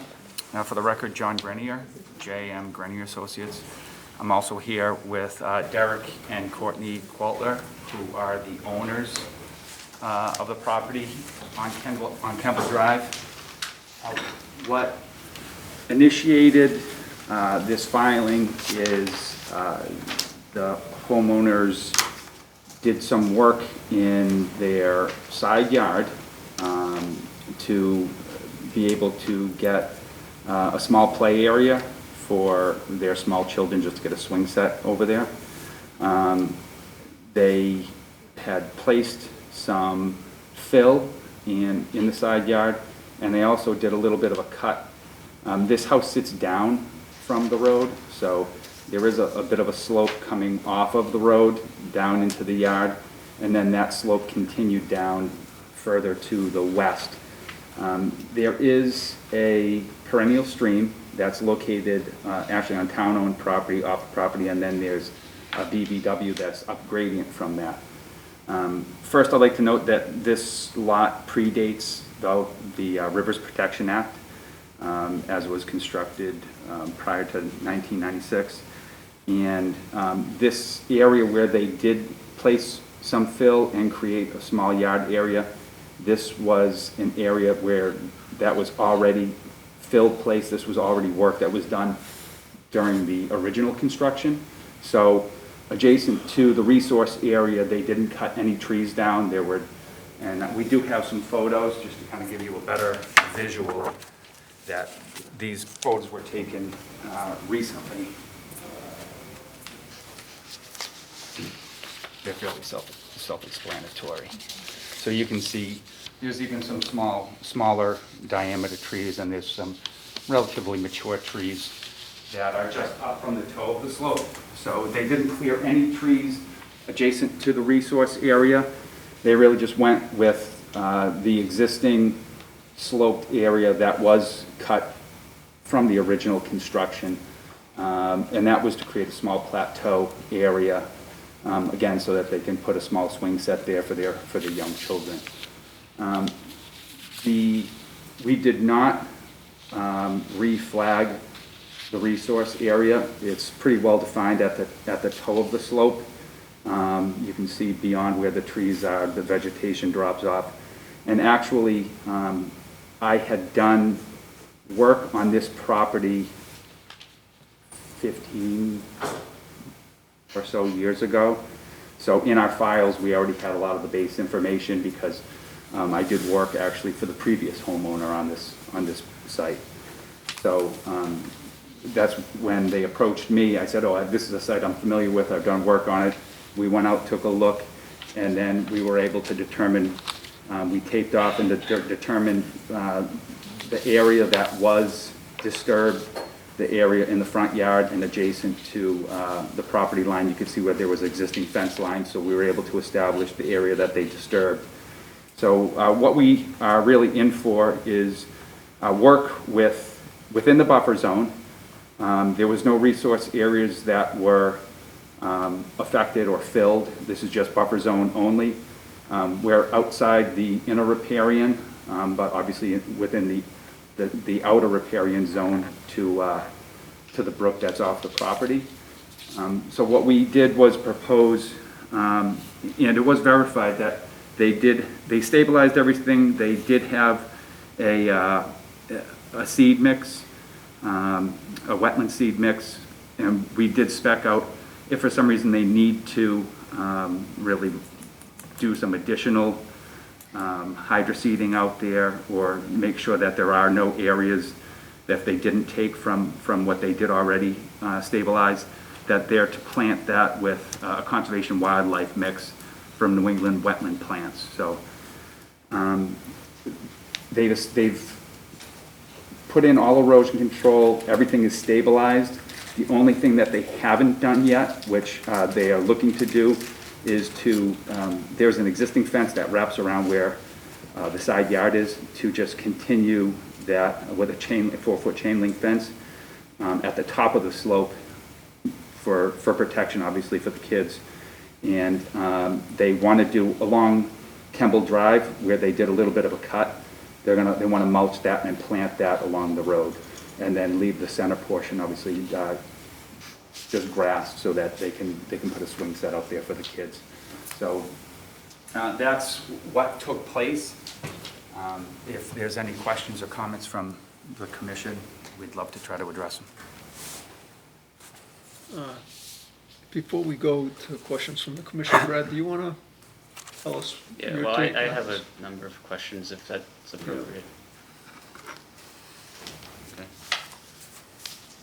John, the plan you submitted to us, was there an on-site survey that was done? No, this was based off of the base plan that, as you know, they got an enforcement order. And we're looking to get a plan into the commission as soon as possible. Surveyors are tough to find these days. Everybody's busy. We wouldn't have been able to get that into you for a couple of months. So we based that off of the existing survey that I had from previous work I did on the site. So if I understand correctly, the work's all done, but you're showing a design for that work based off of pre-existing topo before they did the work? Yes. You're not actually showing existing conditions today? I'm showing, there was existing, I showed what was done as you see the solid contour lines, not the dashed. I'm showing what was done as quote unquote proposed. So I'm showing in the dash lines what was there, and then I'm showing in the solid line what was just recently done. So it's kind of just to be able to differentiate what the contours were before and what they are now, if that makes sense. Okay, so Mr. Chairman, the concerns that I have is, I did take a look at the plan. I did take a look at the previously permitted plan, as well as I looked over aerials, tried to get a sense of what's transpired on the lot. Going out and doing the site walk, as John had mentioned, the wetlands weren't reflagged. I didn't see any flags out there. Part of the erosion control, I looked to me like it was within the resource area, not well into it, but just into it. I don't think the erosion control exists exactly where shown in this plan either. As you walk it, this barrier is shown as kind of a straight line all the way across. It's definitely got a pretty good arc to it. So it's not really shown where it is. I think that you really need to have the wetlands flagged, have the work that's been done show what the existing conditions are, show where the riverfront actually exists. I'd like to see the mean annual high water line delineated for that as well. And then take a look at it and see how it meets, or if it meets the riverfront performance standards. There was also, I did put for the commission within the drive, I'll bring this over to you.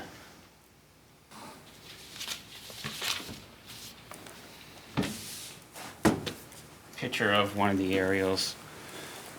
So this area here shows this particular fence no longer exists back there. This area of all those trees was cleared, and the grading was done past where this fence used to be here.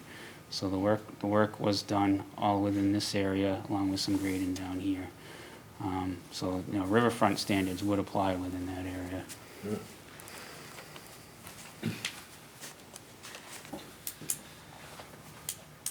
Mr. Chairman? Yeah. How did you brought in trucks of fill for this work? How many? It's about 300 yards. 300 trucks? No, yards. I don't know Yards? how many trucks, yeah. 300 yards? Approximately, yeah. Okay. You have anything, Martha? All right, John.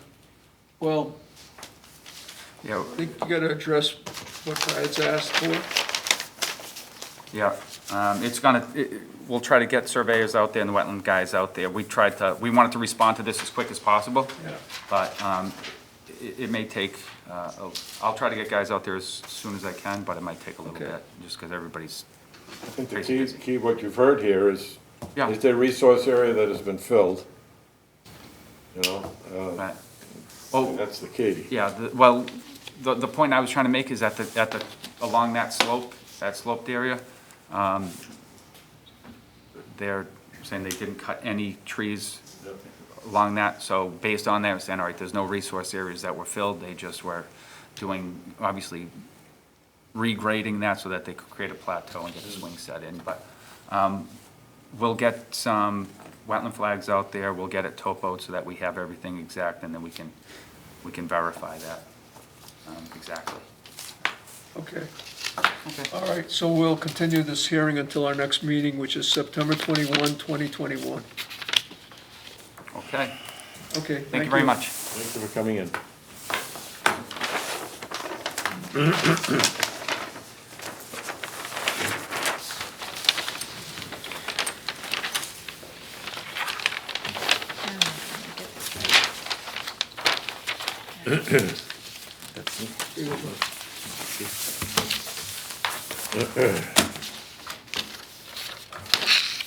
Notice is hereby given in accordance with the provisions of General Laws, Chapter 131, Section 40, that Resnardel Chaviero, 198 South Quinsigamond Avenue, Shrewsbury, has filed a notice of intent for the construction of a single-family house, landscaping, retaining wall, and grading on properties at 190, 198, and 206 South Quinsigamond Avenue. The public hearing will be held on the above notice at 7 p.m. on Tuesday evening, August 17, 2021, in the Selectmen's Meeting Room, 100 Maple Ave, Shrewsbury.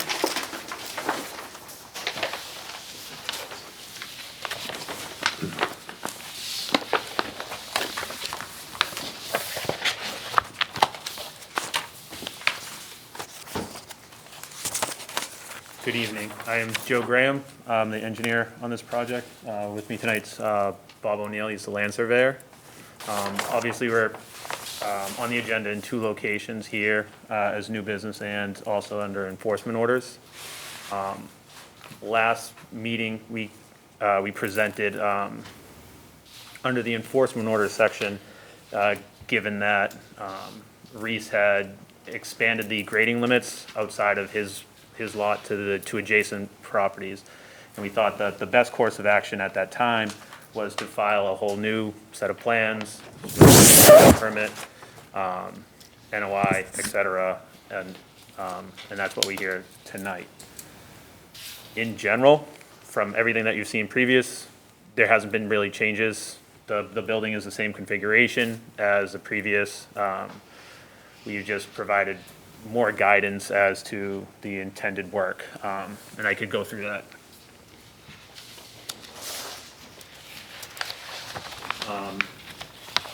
So this is 190, the Condo Association. Previous, he had done some excavation, some earthwork, some grading tonight. So in this area, we're proposing to repair and replace the existing modular block retaining wall that was out there that protects those several HC condenser units around that area. Perform some grading, loam and seed, and for the most part, that was it on that area. On the other side of the property, on 206, we had proposed a low landscape retaining wall. It would be a field masonry retaining wall. In conjunction with this work, obviously, we would have to obtain easements. And with discussions with the abutter at 206, we plan on revising the set of plans and removing the retaining wall from the easement location and pulling it back onto our parcel. So there'll be revisions coming up. We will not be acquiring that easement. However, obviously we have an obligation to grade, loam and seed and perform work there that is suitable. So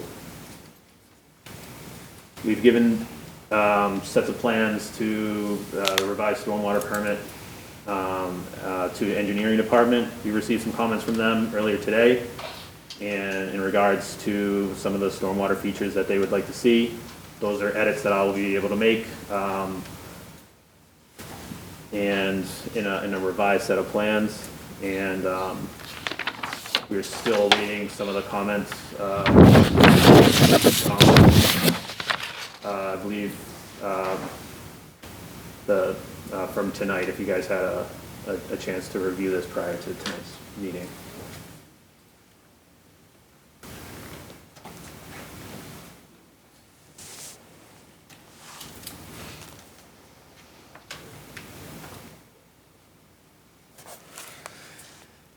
So we have revisions coming.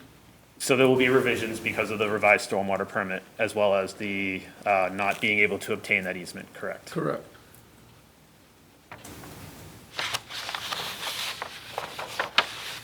We are still waiting to hear back, I guess, officially from the Condo Association for their, I guess, approval of the proposed work. Actually, the abutter from 206 is here tonight. Our understanding is that he does not have an issue with the proposed work with the revision of the relocated retaining wall.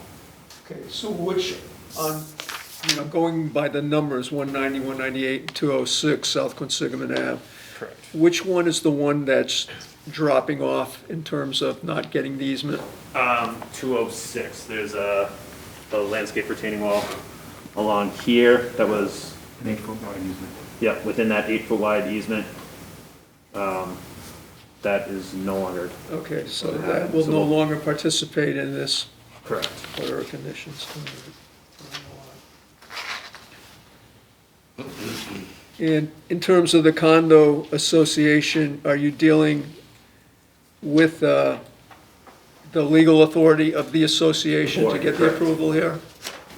Okay. And you haven't gotten their approval I have to not. date?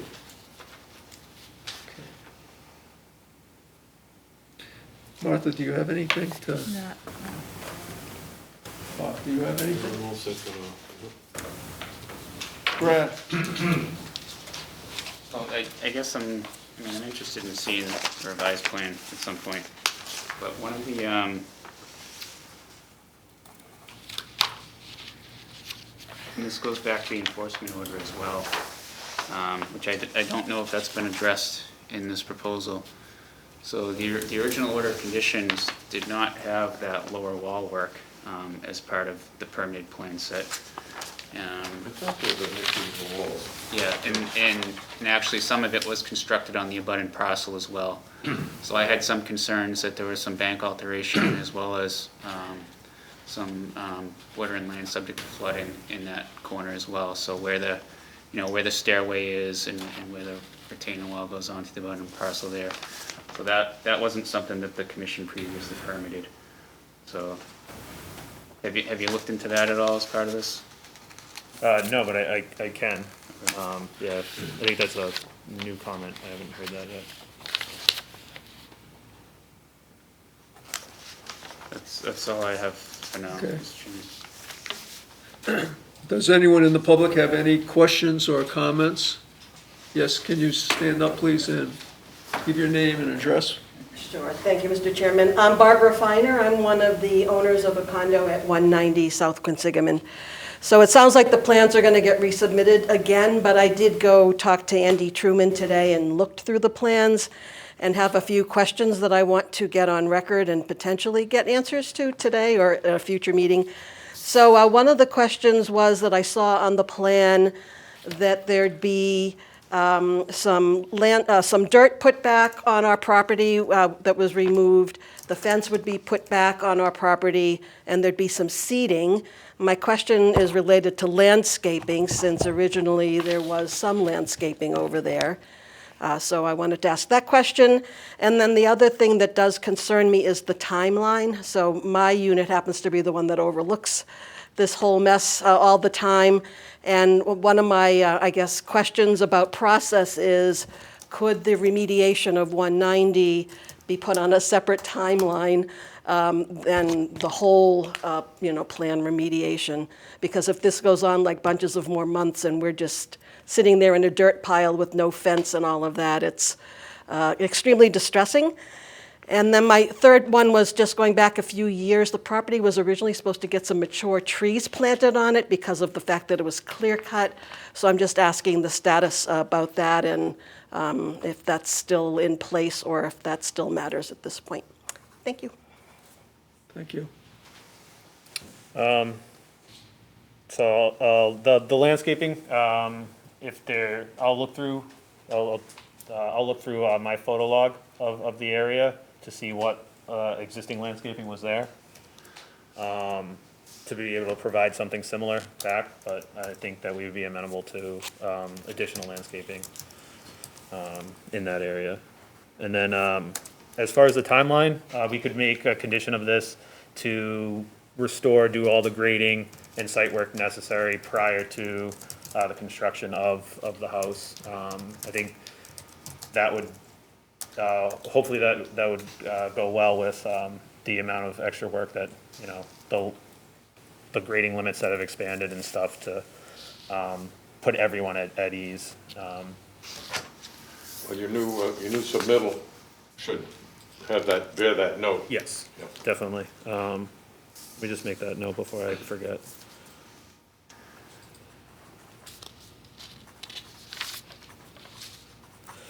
And then the mature trees, we do provide some landscaping. I can look at the very original approval that we had under the retaining wall work, because we had done repair work originally as part of the very first. And I can make sure that the landscaping that was looked at that point is carried through to this current submittal, and bringing to light any discrepancies if there is any.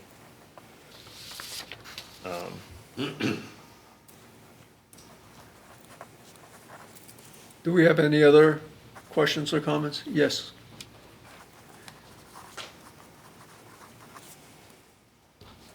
Hi, my name is Jane Palermo. I'm one of the Board of Trustees, and I have been working with Reese to assure that everything will be restored into its proper condition, and I continue to work with him, so I will make sure this happens. Okay? Any other questions or comments?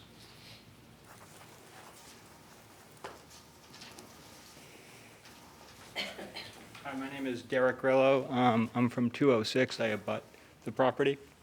So we did discuss the easement the past couple days, and we decided, as I stated, that the easement will not exist. We did go over the removal of the stone wall and having the stone wall perhaps moved to the property line. I think that, I'm not sure if that was fully determined yet, but secondly, the grade of the slope was talked about as well too, from the property line down to my existing parking lot. 206 South Consignment Avenue is the Knights of Columbus building, if you're familiar with that. So from the property line to the parking lot curb, I think they were going to address the grade and the water control as far as any runoff or. Correct. But there was a drainage system, I think, going in at the top, so, of the property line. Reese has done a great job as far as keeping the property maintained and cleaned as best he could, for the record. I've had no problems with that.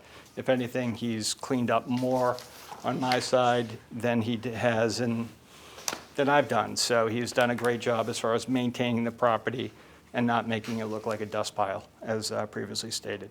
So he's been doing the best he can. Thank you. Any other questions or comments?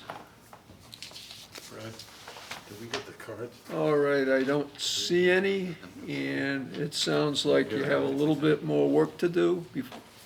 We do have the green cards also to submit. Yeah. Oh, do you? Good. Yeah. Good. I was just asking Brad about it. As well as we don't have a new DEP file number yet that has. That's all right, we'll find We next. just, Yeah. yeah. I just want to make a comment. Sure.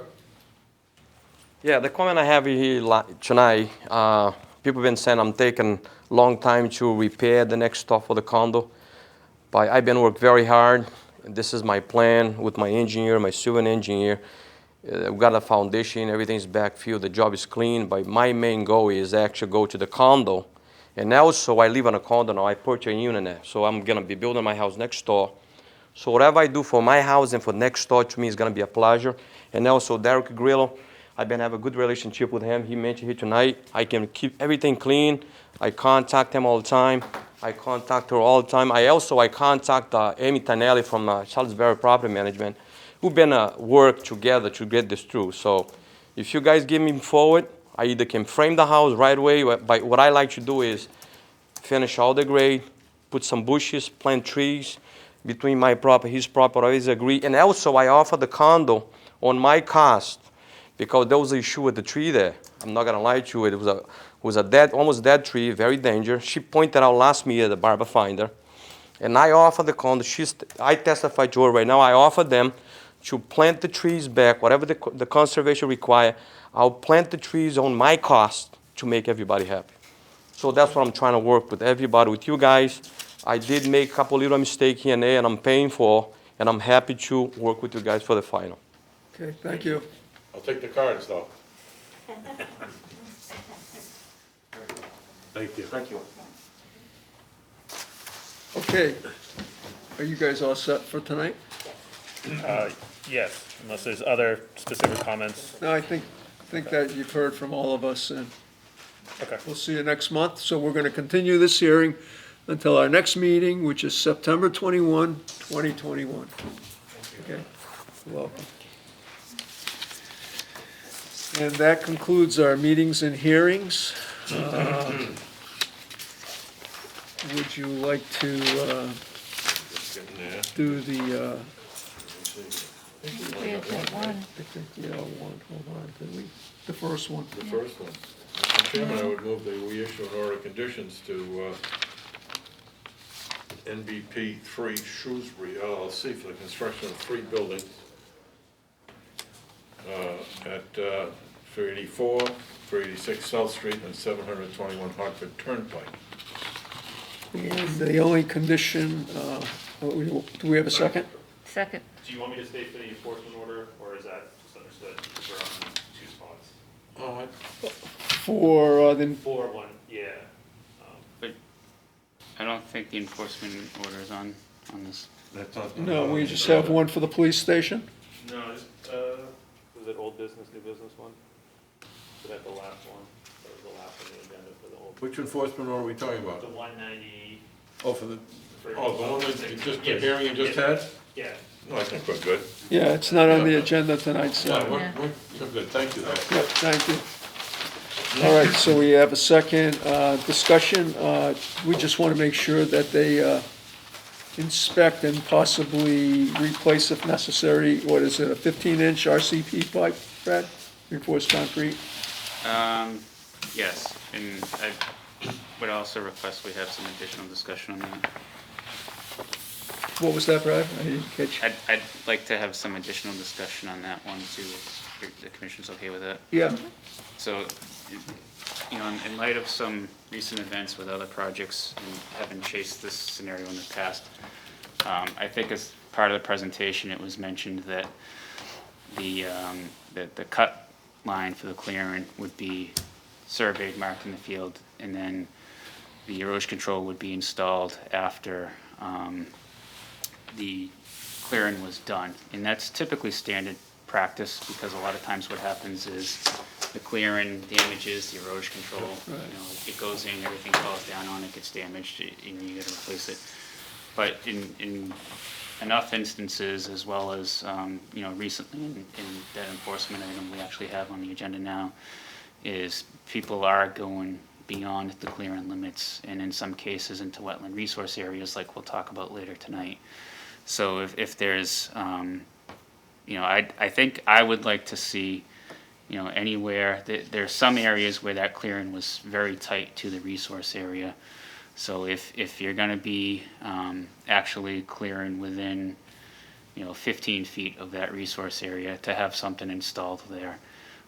You know, depending on what the commission's comfortable with, I'd be comfortable frankly with a snow fence, you know, rather than trenching hay bales and silt fence and things like that. It's not a bad idea. Just so that operators aren't going past a defined point.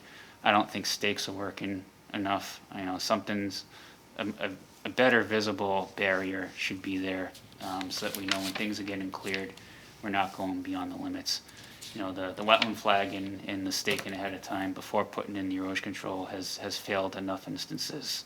I think, and personally, what's later on tonight's kind of like the last straw for me. I'm tired of dealing with this. So if it's something that you want to see for this project to make sure it doesn't happen there, because there is a lot of areas where it's tight to the resource area, then I think you should consider conditioning that something be installed, you know, to make it more visible when you are close to that resource area at the limit of clearing. It's a good idea. So you want a condition that will say that the limit of work should be delineated by some kind of temporary fencing? Sure. I'm okay with that. Yeah, no, that's good. And do you want to see that everywhere, or just like how I've suggested, where it's going to be close? Well, I mean, how Or are you it's gonna, up to the mark commission. it out on a plan, or how are you going to communicate those areas to the customer, to the? Well, you could do it by, if you're within so many feet of the resource, right? Then you use the fencing. The disturbance, and well, in this case, they're quite close in a lot of places. What's going to be the most foolproof? Something that's visible. So it's usually the actual erosion control barrier, but that's a lot of work to put in place, and it's definitely going to get damaged. Well, especially if it's a lot of work, especially if you're not clear. Right. Yeah. Yep. Well, you could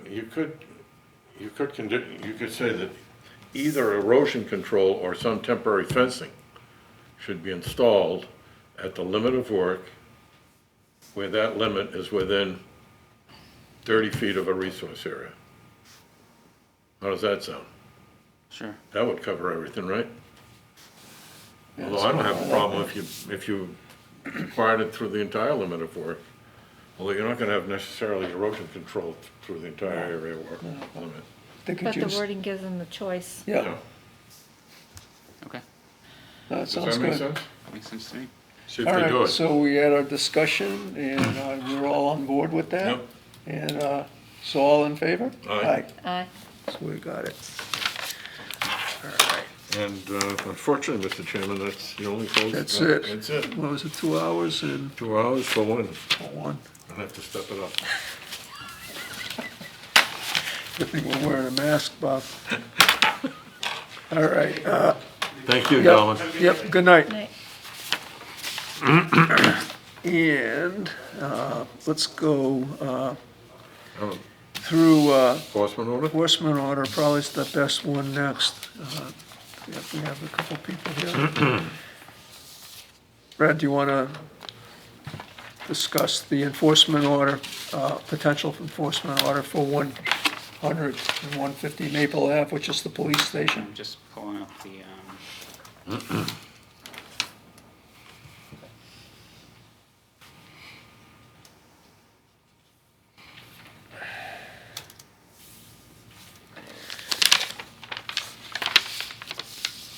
all right, so to kind of emphasize what I was talking about, we got a call to do an erosion control inspection at the police station site next door here.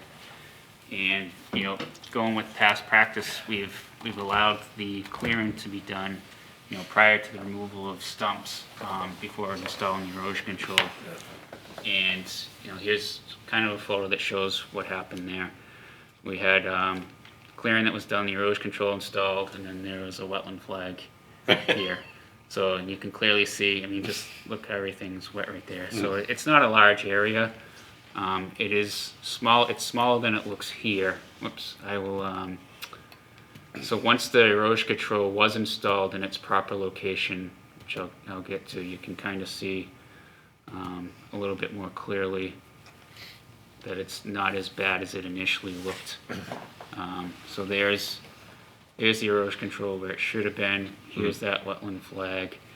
The wetland delineation, as you can see, instead of going this way, like it might have looked like in the other picture, it creates kind of a triangular area that was disturbed.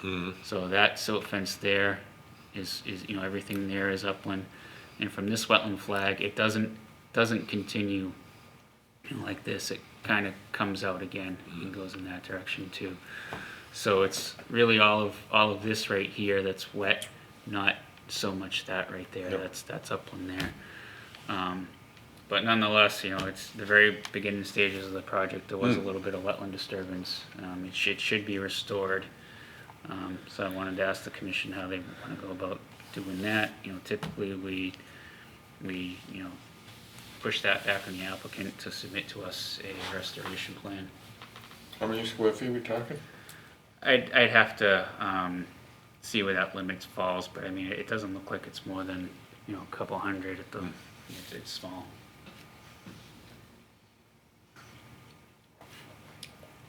What if you just left it alone? Wouldn't it essentially reestablish itself? Isn't that soil all laden with seeds and? It could establish itself, or you could end up getting it established with invasives. I mean, you never know. That'd be a good place for Phragmites and loosestrife Right. to come in. Yeah. Well, Doesn't hurt to do a quick, I mean, to be uniform in how we handle these things. Typically, we do a quick enforcement order and just ask for a restoration. Yeah, That's it. I don't have a problem either way. I don't care. Yeah. And that's, And the site contractor's here too, if you have any Yeah. questions. yeah. Come on up. Yeah, How did this happen? if I may, my name's Ryan DiPasquale. I'm the project manager for Fontaine Bros, who's the construction manager for the project. With me is Moses Diaz, who is the general foreman for AF Amarello, who's my site contractor for this project. Obviously, this isn't acceptable, and it's something we're taking very seriously. It was an accident. This happened due to an accident in the layout of the erosion control. Obviously, as you can see in the photos that Brad had shown you, Yep. we didn't have any trees incorrectly removed in that area. All of the trees along the edge of the limit of work were marked by Amarillo's layout person before the tree clearing subcontractor removed those trees. After that was done, that person went through and marked out the edges of the erosion control. In that location, he missed that corner where, I'm not sure if you were looking at the plans in that location, but the erosion control bumps out around the wetland flag that we obviously missed there. That wasn't done with a malicious intent. It was an honest accident. Was it just one flag in that area that? There's one flag. I am not exactly sure where the second flag located, but there's two flags that are within a foot or two of the back of the erosion control. Yeah. So that is where that location's missed. Based on the research that I've done after the fact, we're approximately disturbed 300 or 400 square feet of wetlands. Obviously, as noted, we didn't remove any trees in that area, so there wasn't any, other than the natural ground vegetation in that area that was disturbed. Obviously, that happened when they installed the erosion control. So I just want to, make it clear that we'll do whatever it takes to have this I corrected. mean, this happens quite frequently on a lot of projects, and typically we do a enforcement order just to ask you guys to come up with a restoration plan, which would just be, wouldn't be trees, it would be wetland species, and a planning schedule for them. So it's not a big deal, and it's not a huge area either, but it's just, Yeah, so the question I have with that is that restoration need to come from a specific licensed person. Yeah, we got someone that You works have- for us. okay. Because we do a lot of wetland replications. Mary Trudeau, I don't know if you guys know who she is. She does all the Mass DOT wetland replications for AF Amarillo. Yeah. So she can come up with a plan. Perfect. Send it to Brad. Perfect. Done deal. yeah, And then we'll just go from there. Whatever we got Yeah, to that sounds fix, good. we'll fix. I mean, Ask Okay. her to, ask we her to wish it put didn't some, happen, but Yeah. ask her to put some shrubs in. yeah, she'll come up with a Okay. plan. We'll submit it to Brad. And then Brad, if you want something else, you can just let us know, and whatever we gotta add, we'll add. No big deal, and we'll get it done as soon as possible. okay, good, thank you. Thank you. Thank you. Yep, sir. good night. Okay, so, you wanna make a motion to do enforcement order? No. No. No, go just submit a plan. You wanna go that way? Yeah, just submit the plan. All right. Yeah, you don't need an order, right? Do we Right. need an order? It's up to the commission. Yeah, okay. All right. I don't know if you could hear that. We're going to not do an enforcement order. We're gonna just have you guys come up with the plan. Okay. Submit the plan, and we'll take it from there. Okay, great. Okay. Okay? We'll take care of it. Thank you. Thank you very much. Have a good night. Yep.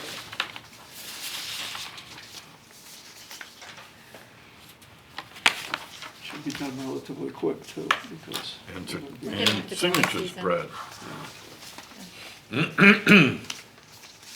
Certificates of compliance.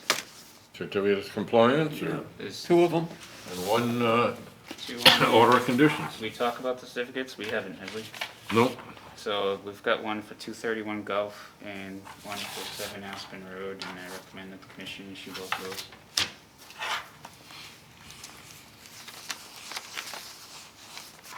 And we need, one RDA, And one order of condition. one order of conditions.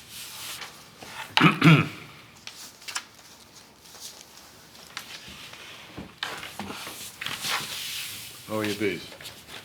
Good. No? Terrible here, yeah. Really? Yeah, barely any honey. Well, How's your sons? well, of course, he's, up in Maine, he's finishing the trail.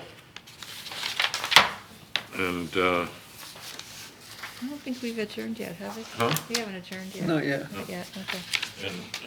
and, but I looked at him the other day, because he has, these ports that you can open up and look in. Yeah. And it looks like, one of the soups supers, he has two. One of the supers is populated, and I presume they're putting in honey, and the other one's empty. Yeah. Yeah, this has been a funny year. You all that moisture in there? Don't know. And cold. Some people are Cold. doing well, some people are doing terrible.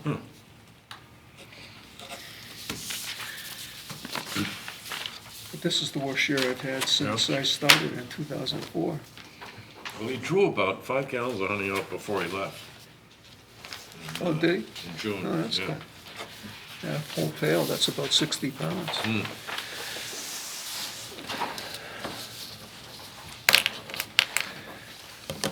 Mr. Chairman, I move we adjourn. Second? All in favor? Aye. We wake him up next.